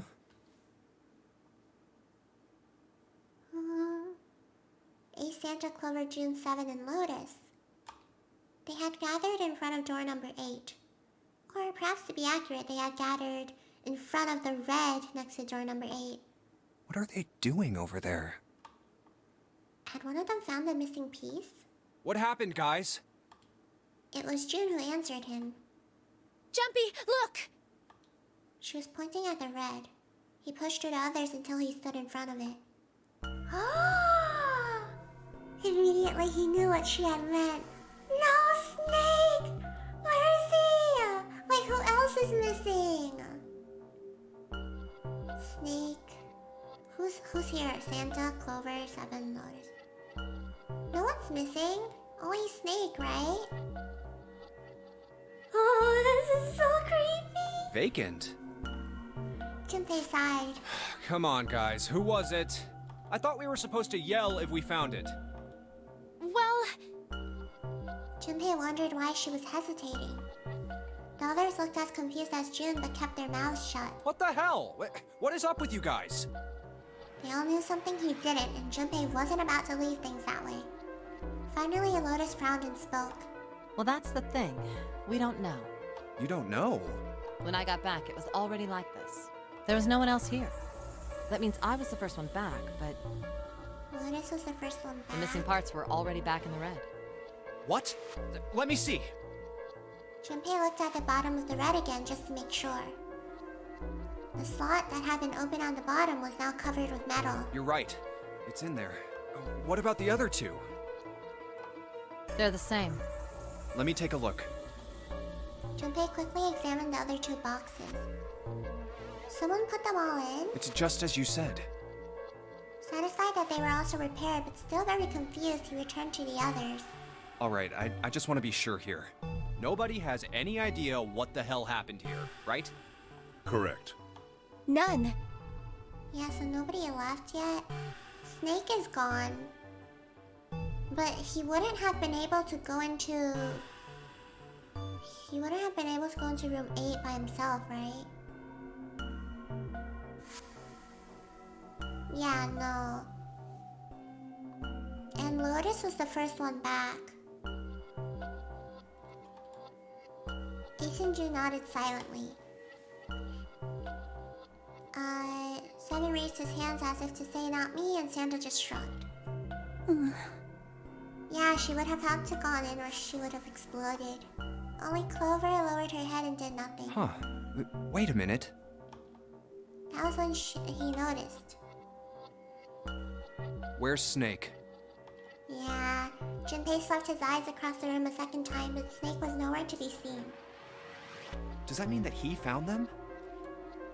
I've no idea. There's nothing to suggest it. But nothing to suggest he didn't either. I don't suppose we'll know until we can ask him in person. Well, whatever he did or didn't do, he's pretty damn late. No! What the hell is he up to? Gary's gonna blow up. Maybe he's lost. Yeah, well, that seems likely. Dude can't see. I don't know how he gets around in the first place. Santa, please! Now's not the time. Clover raised her head. No! That's impossible! Suddenly she was shouting. Yeah, my brother's blind, but he's got really great hearing. He can get around as well as anyone who can see. Oh no, I feel bad. So he couldn't get lost. That's impossible! Clover had started to shake and the knuckles of her hands had gone white. She spun around, but before she did, Junpei noticed tears welling up in her eyes. I'm gonna go look for him! The words were barely out of her mouth when she began to run. I don't think it's a good idea to go off on your own. Hold on, Clover. Wait! Junpei cried out to her, but he was too slow. She kept going, and before anyone else could react, she was gone. Well, that didn't work. Damn it. What should we do now? Well, the red is working now. No! We're not leaving two people behind! We should go look for them! Oh man, this ain't good. Oh, yes, what an excellent idea. We just wasted a bunch of time looking for some piece of electronic junk. Now let's waste some more by looking for a couple of idiots. Santa, please. Then remain here if you feel you must, but there's no time. We've only 5 hours left. Oh my god, that's so scary. Junpei and the others nodded to one another and took off at a run. In front of the stairs that led to B deck, they decided to split up. Let's split up. All right, I'll take this direction. Then I shall look that way. I'll be over here. See you all later. Soon only two of them were left. Those two were Junpei and June, who had been a few steps behind the others. Alright, we should go too. Yes, let's go! But where should we start? Let's see. Oh no!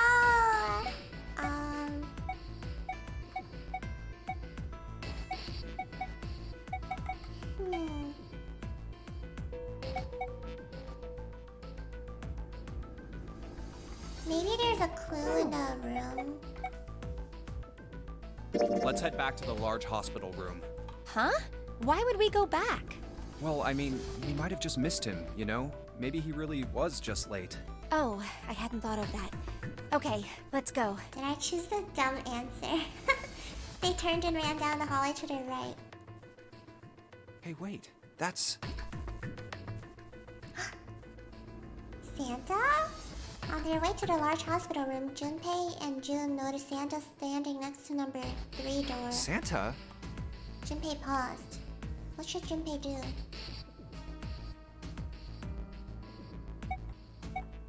Oh, I don't know. I'm gonna save. Talk to him? I would talk to him.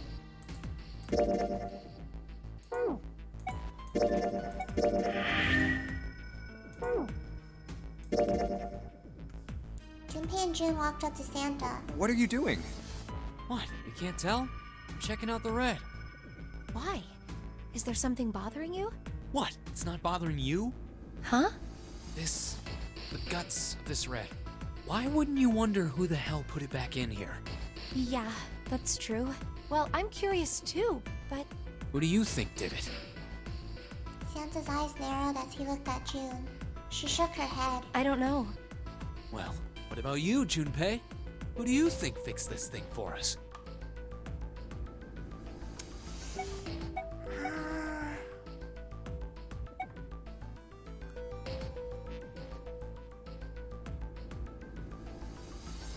I don't think it's Snake.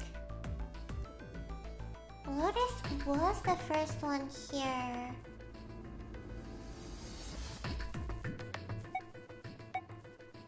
Was it someone else?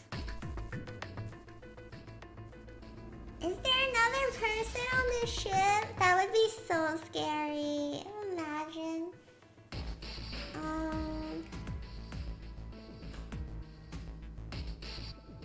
But why would they put that option there if it's not a possibility, right? Yeah, it's not out of the question.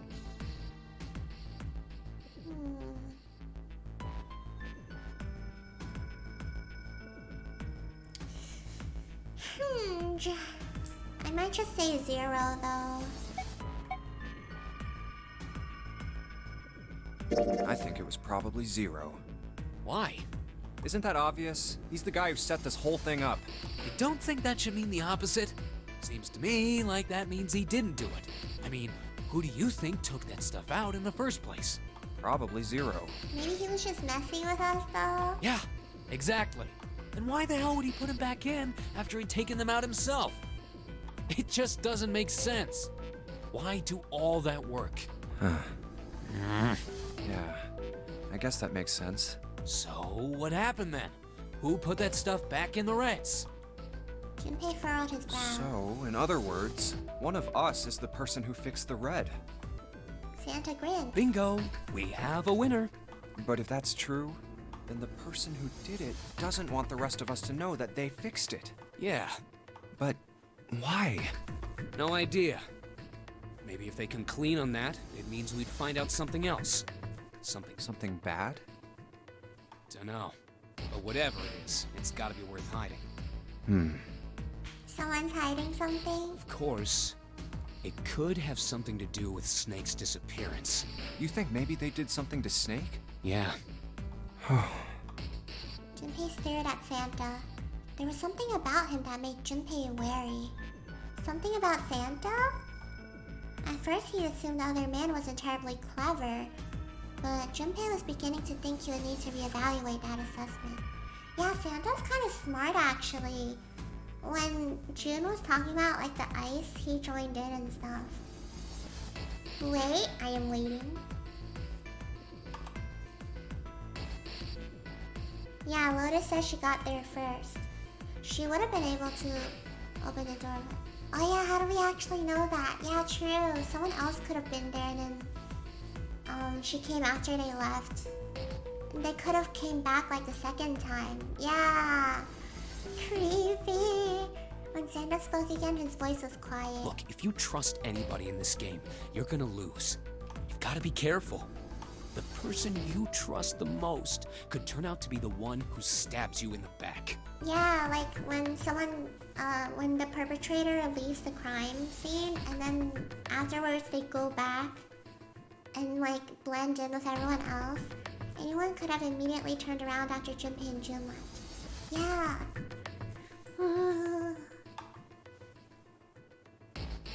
With that depressing suggestion, he turned and quietly walked away. Who hurt Santa? He keeps saying these things that are so sad. And that's that, I guess. Junpei and Jun looked at one another and smiled awkwardly. Where would they go next? Casino? Let's go take a look around the casino. The world hurt Santa. Okay. Yeah, probably. They quickened their pace and headed for B deck. Before they knew it, they were there. So was Lotus. She was leaning against the wall, examining her nails. Hey, what do you think you're doing? She glanced up at him, unimpressed. Isn't it obvious? I'm looking for Snake. I'm just not seeing it. Really? Maybe you need to look harder. God damn. I don't think that's the problem. Oh, by the way, I've got a proposal for you two. Care to hear it? Okay. Listen to what she has to say. What is it? Well, I don't like to beat around the bush, so I'll get right to it. Why don't we team up? Team up? Yeah. What? You need me to explain it to you? An alliance? It's okay because she's gorgeous. So true. Yes, ma'am. I'm saying, why don't we go through a numbered door? Even if we wanted to, that's impossible. Why? Jumpy's bracelet number is 5, mine is 6, and yours is 8. That's, 11. Well... Hitsu! Hello! Hi, Hitsu! Can you give yourself a shout out? Hey! Happy birthday! Who? Thank you so much for the raid, Hitsu! Give yourself a shout out, please. I can't exit the game right now. OMG, Hitsu. Hello everyone. I'm playing Zero Escape 999. Yahoo! One of our playing Valorant. Let's go! I hope you had fun. Yeah, it's Math Simulator actually. Right now we're searching for one of us that's missing. One of the people went missing, so we're looking for him. And we're basically in a countdown game, so we have 5 hours left to find a way out of this place we're all in, or we all die. But one of us is missing, so we're looking for him right now. A lot of conspiracy theories, a lot of really interesting scientific discussions. It's a very interesting game. I highly recommend it. Also highly recommend playing it in novel mode. We lost so much rank points. Oh, I'm sorry. Man, I hope you had fun anyway. I must eat food now. Yeah, go get some food. Haven't eaten in 8 hours. Oh my god. Yeah, go get food, go get food. Thank you for the raid again. Oh right, she's talking to us about an alliance. Even if we wanted to, that's impossible. Why, Jumpy's bracelet number is 5, mine is 6, and yours is 8. Oh, I was adding them up, so that's 11, 19. And then the digital root of 19 would be 10. So we would add it again, and then it would be 1, right? Our digital root would be 1. Yeah, okay. Yeah, I'm getting better at this. 5 plus 6 plus 8 equals 19. 1 plus 9 equals 10. 1 plus 0 equals 1. But there's no number 1 door in the large hospital room. Shut up. The only doors there are 3, 7, and 8. Then we add another person. Huh? Who? What, isn't that easy? 7. Oh, if we add 7, 5 plus 6 plus 8 plus 7 equals 26. The digital root of 26, 2 plus 6 equals 8. Then the 4 of them could go through the number 8 door. But... Wait a minute. What about the other 4? Ace, Snake, Santa, and Clover. Well, why don't you add them up? That was simple enough. 1 plus 2 plus 3 plus 4 equals 10. And 1 plus 0 equals 1. The digital root for those 4 would be 1. That's right. And you know the number 1 door isn't in the big hospital room, right? Oh, she wants to leave them behind? Ooh. Of course I know that. No! Are you saying you'd leave them behind? Of course not. What kind of woman do you think I am? Once we get off the ship, we could come back and rescue them, couldn't we? But we wouldn't have enough time, right? We don't even know where we Then are. we wouldn't really be leaving them behind. Don't try to lie to us. I don't think you'd do anything of the sort. Really? Why do you think that? You remember, don't you? We have less than 5 hours left. Oof. Even if we managed to escape, there's no way we could come back to rescue them in less than 5 hours. Well, you never know until you try. No, you're not thinking this through. Even if we brought 7 with us, we wouldn't be able to get off the ship. Oh, right, the last door. The 4 of us couldn't open door 9. It is hidden, but an exit can be found. Seek a way out. Seek a door that carries a 9.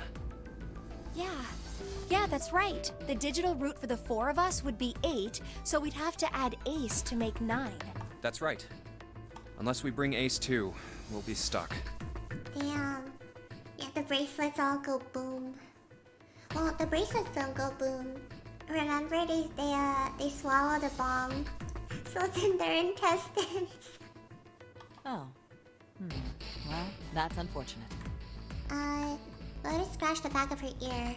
Okay. Unfortunate. That's all you have to say? She didn't sound particularly bothered by what Junpei said. Nor did she seem particularly surprised. Well, let's try and find another way, okay? A way to get out of here with all 8 of us. That's impossible. Are you being serious? And you do know that only 5 people, at most, can go through one of the numbered doors, right? Does that mean only 5 of us can make it out? The number 9 isn't going to be an exception to that rule. Regardless, at least 3 people will get left behind. Oh my god, I didn't even think about that. Yeah, I guess that makes sense. The moment he said it, Junpei felt a chill run down his spine. Oh, wait just a second.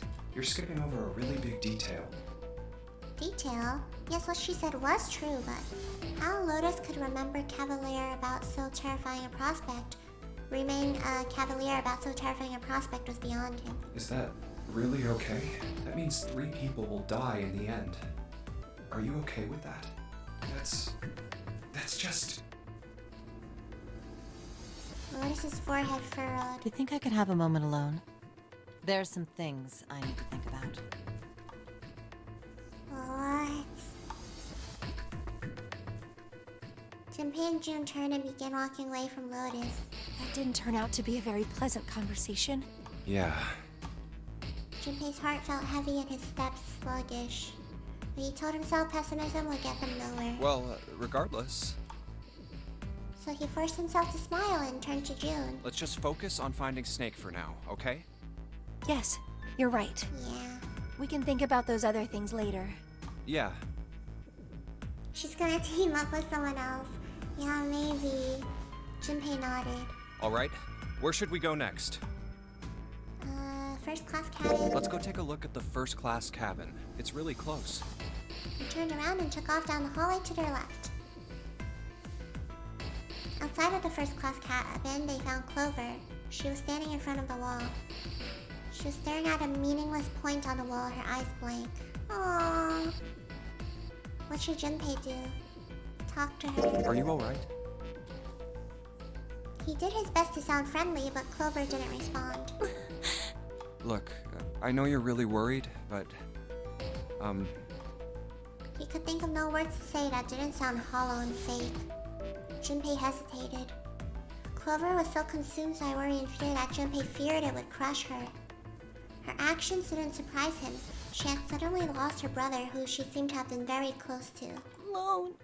Her voice was thin and barely audible. Alone. Hmm? I said leave me alone! Aww. Suddenly she was screaming. You're so annoying! away and leave me alone!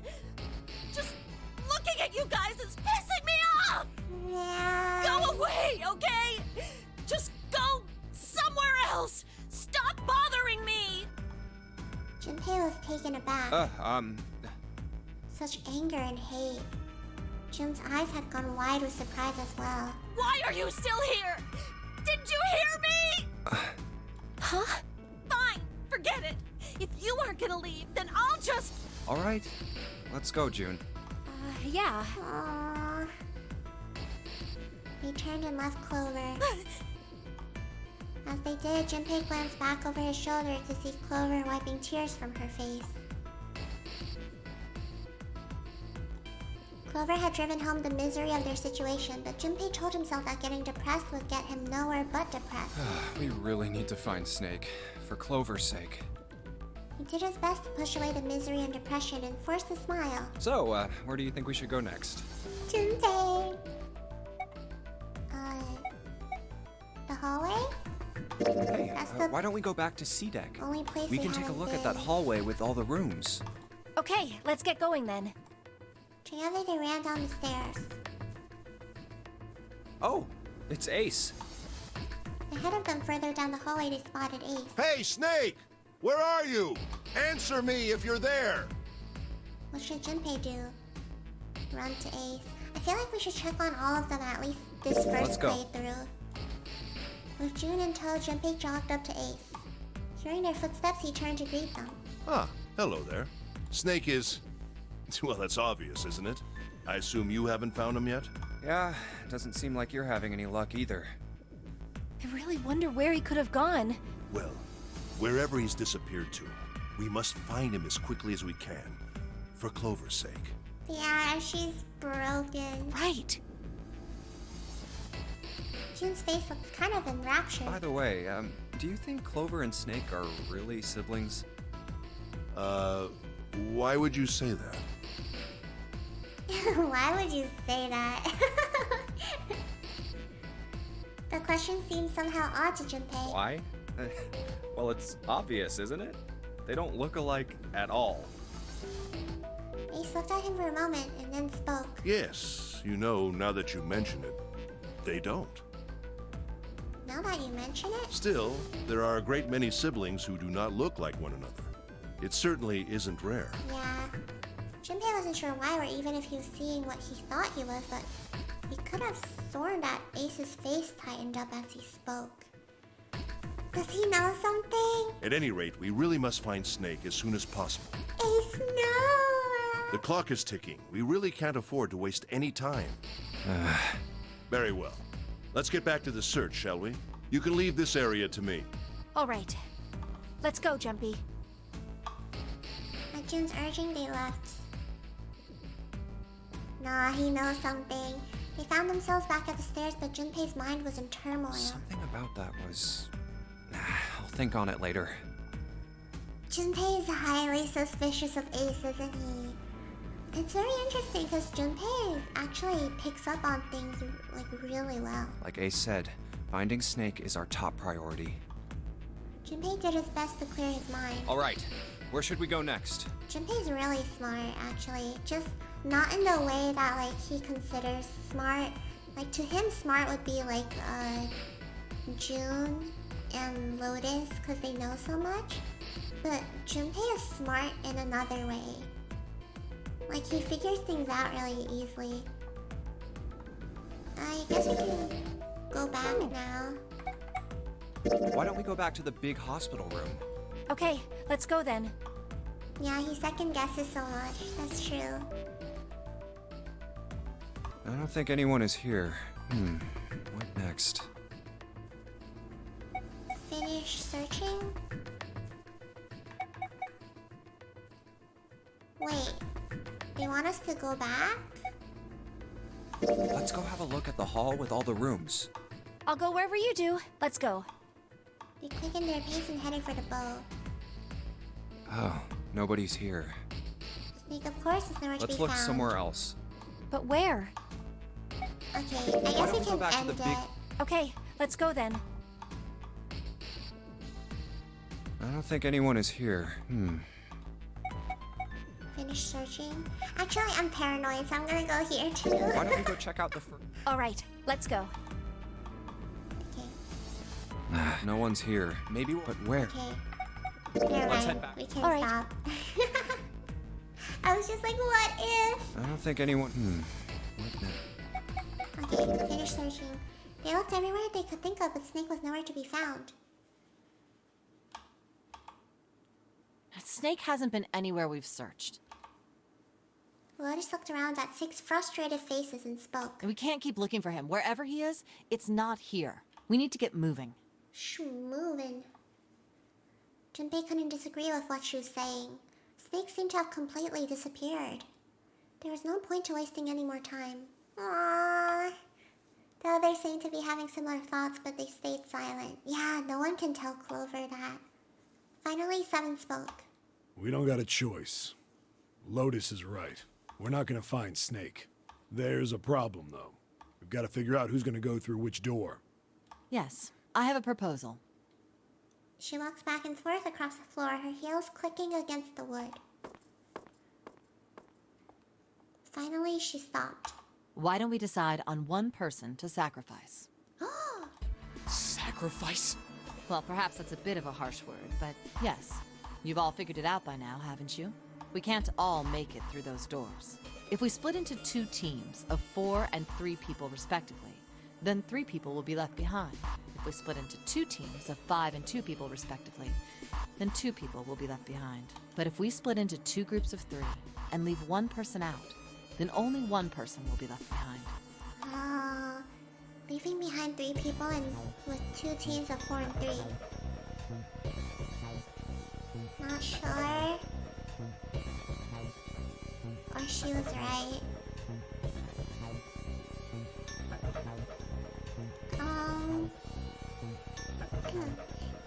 I'm gonna say she was right.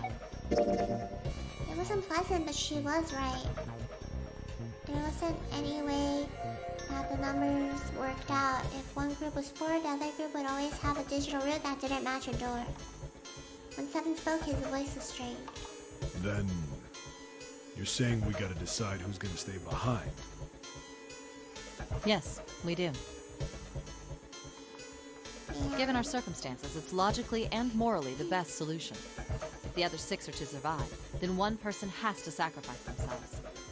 No, that's too cruel. What's so cruel about it? To just sacrifice someone like that? Then what's your plan? Maybe we should sacrifice 2 people instead of just 1. That's not what I meant. We shouldn't sacrifice anyone. I told you, that's impossible. Wake up. Whoa, Yeah, whoa, she's calm right. down, you 2. Santa steps between Lotus and June. Look, what Lotus is trying to say is, you should aim to bring the greatest amount of happiness to the greatest amount of people, right? Exactly. That's how democracy works. And for that reason, I think the only fair way to decide who will be sacrificed is through a vote. What do you think? No, that's terrible. I'm not asking you. Shut up. Oh my gosh. What about you, Santa? Me? Well, I agree, I guess. All right, that's 1 vote for. Counting mine, that's 2. 7. I can't say I agree with you, but Yeah, we there's don't no exactly other have a way. choice. If we don't do something, we're all gonna die. Oh, glad to see you get it. If I can get 1 more vote, then it's decided. What about you, Clover? Clover had moved away from the group and was sitting on one of the beds. Her whole body drooped. Junpei didn't know she'd even heard Lotus's proposal. Hey, Clover. Lotus walked over to Clover and gently laid a hand on her shoulder. Your brother has to be behind one of the numbered doors. We've searched everywhere, but we didn't find him. Doesn't that mean he has to have gone through one of them somehow? Clover slowly lifted her face. Let's go look for him together, okay? Wow, Lotus is really good at this. If we sacrifice 1 person, then we can go look for him. You agree with me, right? Okay. Clover nodded once. The motion carries. Damn, she's good. Lotus spun around and walked toward Junpei. Now, let's start a vote to... That won't be necessary. Ace had barely spoken for Lotus's entire speech, and everyone jumped a little. 6 pairs of eyes turned to look at him. He didn't seem to notice or even care. I will stay. That should solve our problem, yes? Oh? Ace, what are you saying? No, you can't do that. That won't solve anything. June's voice shook and she looked around desperately for someone to agree with her. He's staying because he knows Snake is still here, and him and Snake can go through 3. Wait. Oh my god. That's crazy. Yeah, he was hiding something earlier. Ace simply looked at her. June, I'm afraid you may have misunderstood me. I said I would stay, but I never said I would sacrifice myself. Huh? I trust you. Each and every one of you. I believe you'll come back for me. Whoa, whoa, whoa. There's optimistic, and then there's just nuts. Those doors only go one way. You go in, you don't come out. If we go through them. You won't be able to return, correct? Yeah. True, but that will not be the case once you've escaped from the ship. What? Please, I beg you. Once you've escaped, come back and rescue me. He seems a bit too willing to stay, you're right. Ideally, within the time limit Zero has given us. No, that's ridiculous. There's no way we could get back in time. Finally, Junpei could hold his tongue no more. We've only got 5 hours left. We don't even know where the hell we are. How on earth are we gonna find someone to come and rescue you? Then, perhaps you would prefer to stay instead of me? Or perhaps you would be willing to leave June behind? Ace's voice was dignified and without a hint of cruelty or malice. Junpei had no rebuttal. You see, there's no other choice. Then I see we've come to our conclusion. Go on. Don't worry yourselves about me. Go, quickly. Junpei stood frozen by indecision, unable to move. June bit her lips so hard that Junpei feared she would break the skin. Santa stood against the wall, calm and aloof. Santa tore his beanie from his head and turned it over anxiously in his hands. Only Clover stared at Ace with an expression that Junpei was unable to decipher. Oh? Lotus's attitude, however, was different from the others. Good. Let's accept his kind offer then. She smiled, her eyes bright. Ace answered with a smile of his own. Good. I think this is the best for me. Perhaps I'll be able to take a nap. It may be my age, but I get tired so easily these days. As he spoke, Ace lowered himself down to the floor next to one of the beds.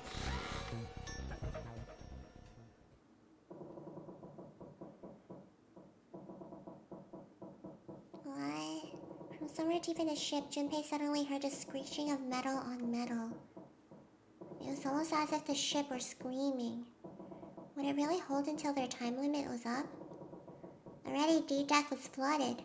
In the sudden silence, the only sound was the sad metal wail of the ship. Unsurprisingly, it was Lotus who spoke first. Well, what are you waiting for? We're wasting time. Why don't we hurry it up? As if a spell had been broken, the others all began to talk at once. You're right. We should get going. That's all we can do right now. 7. Seriously. Honestly, I was getting kind of sick of listening to you guys talk. Oh my god. You too, Santa? I have to find my brother. Wait, all of you. Let's just calm down and think about this. There has to be a way to get everyone out. There has to be. Right, Jumpy? Say something. Yeah, let's think. There's gotta be another way. His words sounded hollow and fake. Fine. Forget about it. I'll figure it out on my own. She spun around and ran toward Ace. He had slumped down next to the bed when June grabbed his arm and pulled. Ace! Come on, Ace. Please stand up. You can't give up yet. We just have to sit down together and think about this. We'll figure out a way that we can all get out of here. Then it happened. Oh? Ace fell forward. He slumped over onto the wooden floor, his body folded in half like a boxer out cold. Ace! June cried and dropped her knees beside him. She put her arm around his neck and did her best to lift him up. What happened? Ace, say something! She shook him frantically. His eyes fluttered open. I'm all right. His voice was weak and slightly slurred. How are you all right? This. He held out his left arm and slowly opened his hand. A syringe? Oh! In it was a syringe and a small vial. The vial was empty. It had only recently been emptied. A few drops clung to the sides. There was a label taped to the side of the container. It read Saporal Beta. Saporal Beta? Soparil Beta. What does this do? Did you use this? Yes. It's just anesthetic. I'll be fine. Oh, what? Is it to force everyone to leave? Anesthetic. I found it earlier. While we were searching the hospital rooms, I thought it might be useful later. I didn't think I'd be using it on myself. Why did you do this? Didn't I tell you? I'd like to take a nap. I really am. Very tired. What? Junpei knew that wasn't why he'd done it. Ace had injected himself with anesthetic to forestall Junpei and Jun's attempts to bring him along. If he couldn't move, there's nothing they could do. He'd injected himself so that they would be forced to leave him behind. Ace. Is there something you want to say? I just like to sleep a little. Could you keep it down? This is so... No, don't, Ace. Don't fall asleep. You feel warm. So comfortable. I think I'll have a nice dream. Ace's eyelids drooped further and further, almost as though he were dying. Ace! Ace! She shook his shoulder again and again, but this time he didn't respond. Only the gentle rising and falling of his chest told them he was alive. Junpei was relieved to see he was in fact still breathing. Let's get him up on a bed. He lifted Ace up off the floor and laid him on the bed he'd been leaning against. When Junpei turned around, Lotus gave him a look of pity. Well, we really don't have a choice now. We can't let his sacrifice go to waste, right? Like you even mean that. You say something? No, nothing. Oof. It felt wrong, but he had to agree. Then suddenly Santa spoke. Yeah, but we're not done choosing yet, are we? Huh? What do you mean? Well, we haven't decided who's going in what door. Oh, yes. Yes, that's true. Enough of this screwing around. Let's decide. You first, Lotus. Which door do you want? I want door number 8. It's the same number as my bracelet number. Got it. You're 8. Is there a reason she wants 8? Because when she was talking to us about the Alliance, she also wanted 8. You're next, 7. Which one do you want? I'll take 7. I can't get along with that old lady. What? What did you just say? Her face distorted by rage, Lotus took a step forward towards 7. He threw up his hands and made a face like a child caught with his hand in the cookie jar. Who, me? I didn't say nothing. Oh, you're gonna get it next time. She shot him a glare that would have melted steel, then turned and stalked off. All right, who's next? Santa's gaze moved across the 3 people left. Finally, they stopped on Junpei. Junpei, which door do you want? At last, Junpei's mind was already made up. Oh my god, I don't know.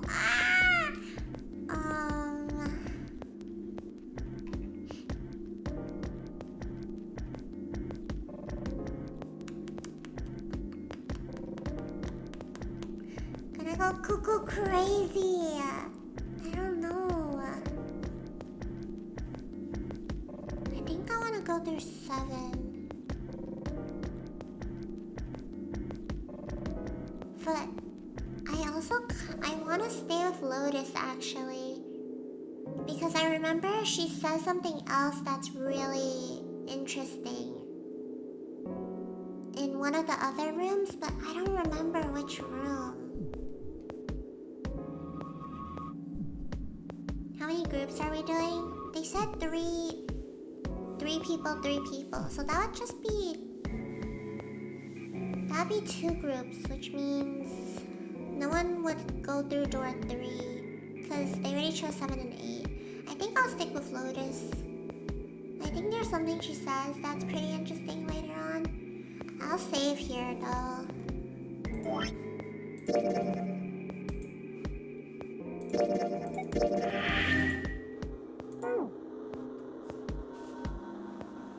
Wondering something about the rules.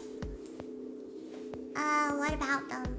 Like, who can go through what door? Since Ace sacrificed himself, then we can go through 2 doors. I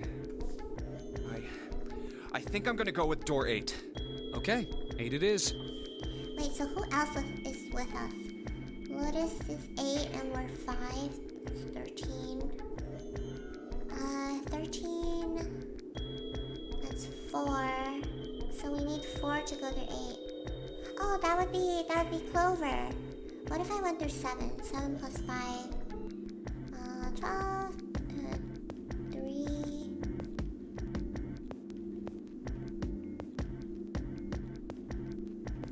Wait, we would still go with Clover. Okay, I guess no matter what, we're with Clover. I was just remembering that even if someone leaves a room or dies in it, you can still go in as long as the people inside clear themselves.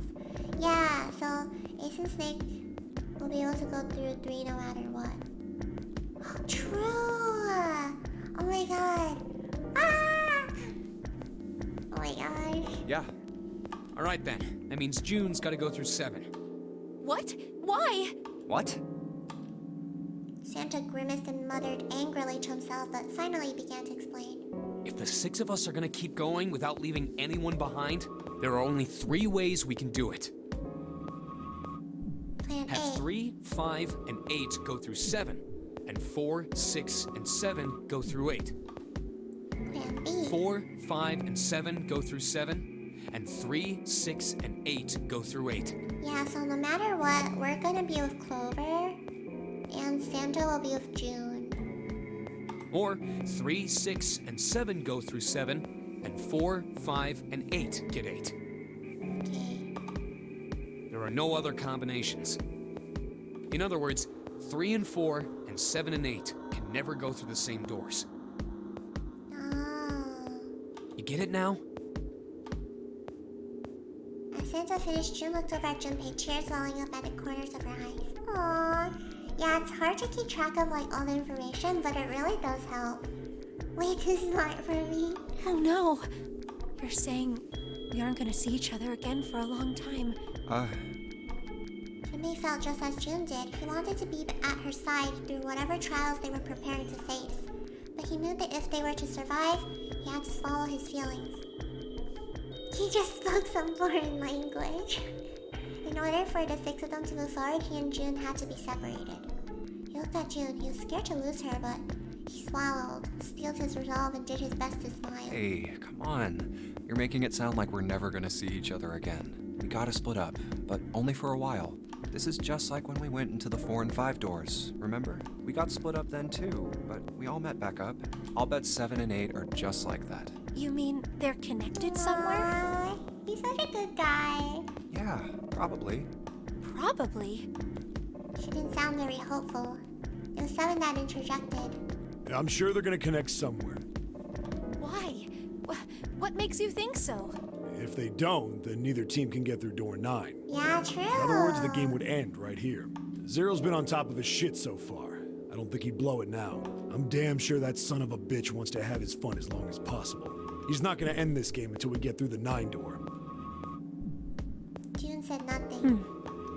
The tears were gone, but her eyes were still sad as they looked at Junpei. He met them and with what reassurance he could manage, laid his hand gently on her shoulder. Everything's gonna be fine. We're gonna see each other again. I promise. June bit her lip and gave him an almost imperceptible nod. Yes. Promise? Her voice was barely above a whisper. Santa's voice shattered a moment. You guys are done, right? Lies. He stretched and continued. Anyway, that's pretty much it. Clover and I will both go into separate groups. I figure I'll take 7 and Clover can take 8. Any problems with that, Clover? Clover looked away and was silent for a moment. Whatever. It was more of a dismissal than an agreement, but Santa didn't seem to care. All right, we're ready to go then. Let's move. At Santa's command, the group split and headed for their respective doors. Yeah, Santa's like, I don't care. Santa, 7, and June walked toward door 7, while Clover, Lotus, and Junpei headed for door 8. Okay, I'll end when we go through the door. For a long moment, they stood in front of the door. Then Lotus laid her hand against her chest and turned to Junpei and Clover. Are you ready? Yeah. Okay. Then shall we go?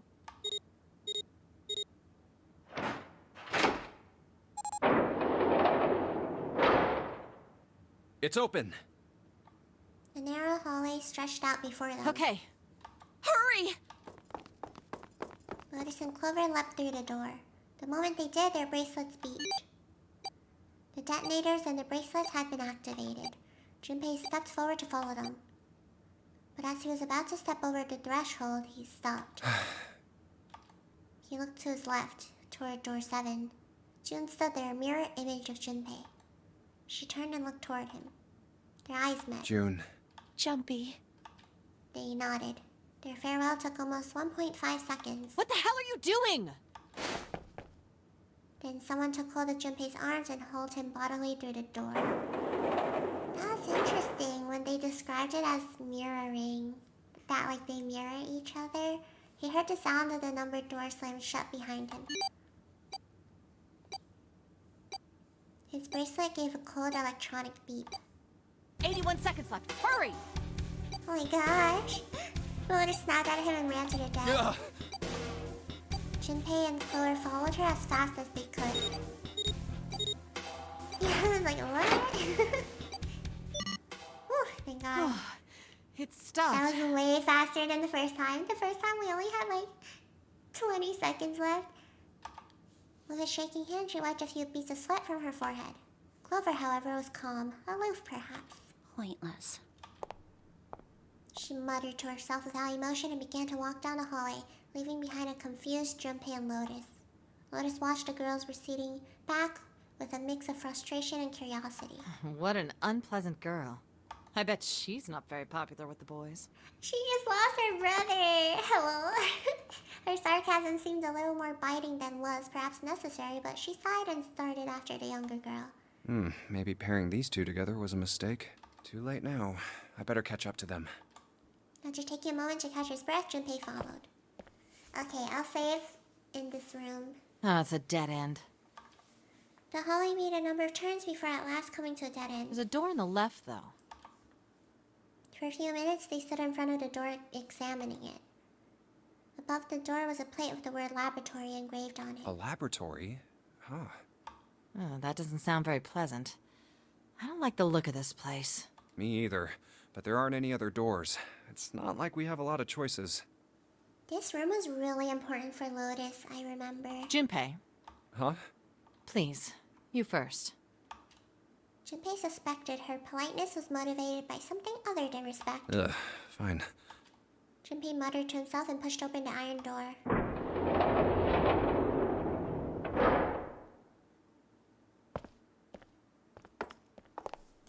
His first steps inside were tentative and careful, but as he examined the room, it became clear that there was no imminent danger. Lotus followed him in, and Clover brought up the rear. The room they found themselves in was divided into two separate areas by a curved wall. A thick glass window built into that wall made it possible to see into the other side of the division. You know, I think the window looks into another room. Maybe it's for monitoring something.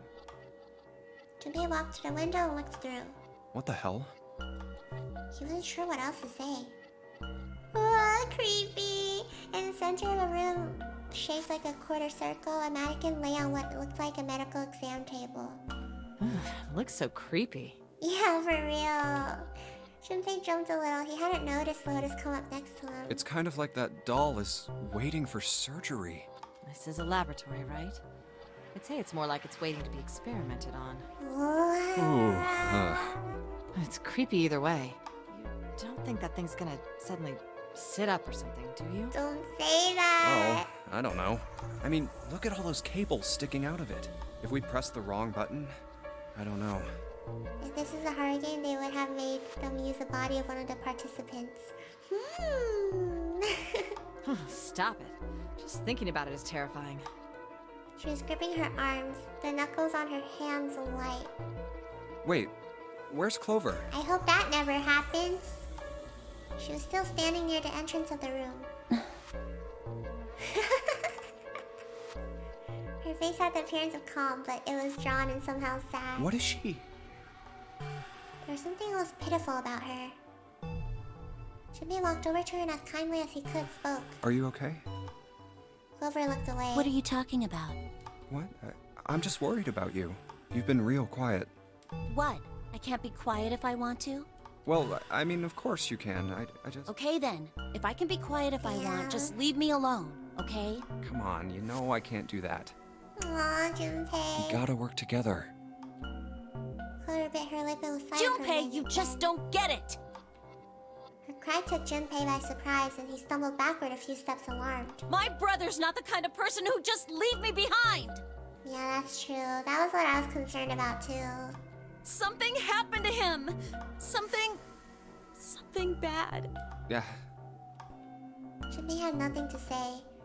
Lotus jolted from her mannequin nightmares by Clover's voice turned toward them. What happened? Clover's eyes slid to Lotus and back to Junpei. Look, just don't bother me, okay? Leave me alone. Finished, she turned around.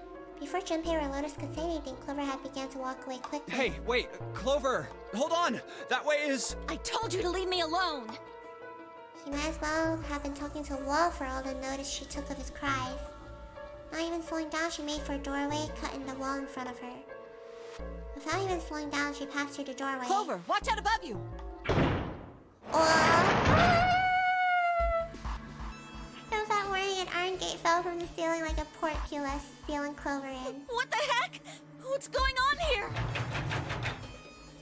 Clover grabbed hold of the iron bars and shook them as hard as she could. Hang on. I'll get it open. Oh, for crying out. You'll never do it on your own. Junpei grabbed the bars and pulled. In a moment, Lotus joined him. Yeah, real. The three of them pulled as hard as they could, but...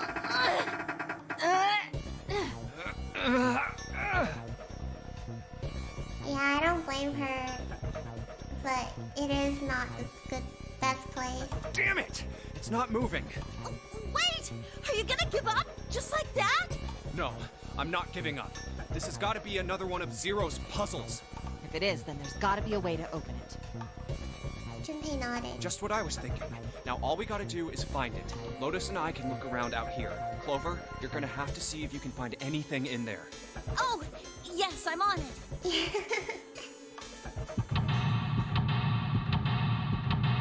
Alright.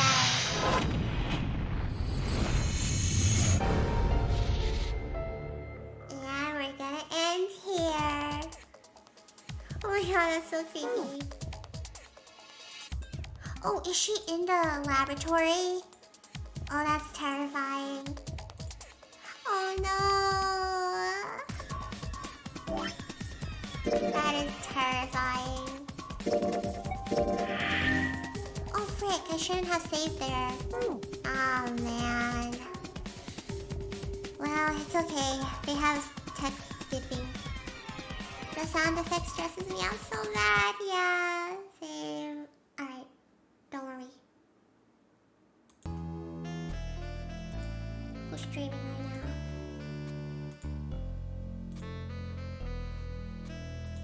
Yeah, I'm glad I got through more of the game. Hope you guys had fun, even though stressful. Dum, dum.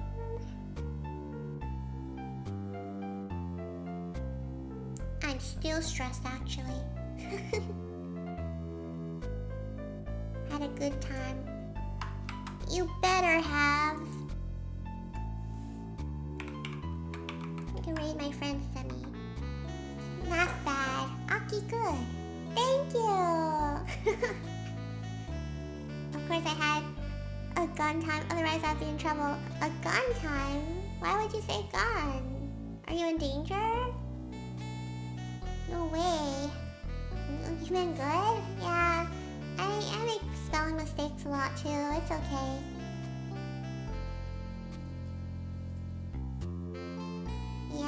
guys for joining me. Hope y'all had fun. Whee! Zero escape. Ha ha ha ha. Being held hostage? No way. We have Yakuza tomorrow. Not at night though. I'm playing at 12 EST in the daytime. Yakuza Friday, and then I will not be streaming for a while. Yippee! I hope I get my commission work done. But yeah, I'll see you guys tomorrow then. Not so okay, of course. Yippee! Yippee! Indeed. Indeed, indeed. Alright, getting ready for raid. I'm tired, so I probably won't stay too long for the raid. I'll just tell Sammy. But yeah. Thanks for joining me, guys. Have a good night or day. And, wow. What happened today? Oh, thank you for the follow, Zeffy. I was just recapping. Snake is missing. We got the kitchen, the Titanic, and the Ice Theories.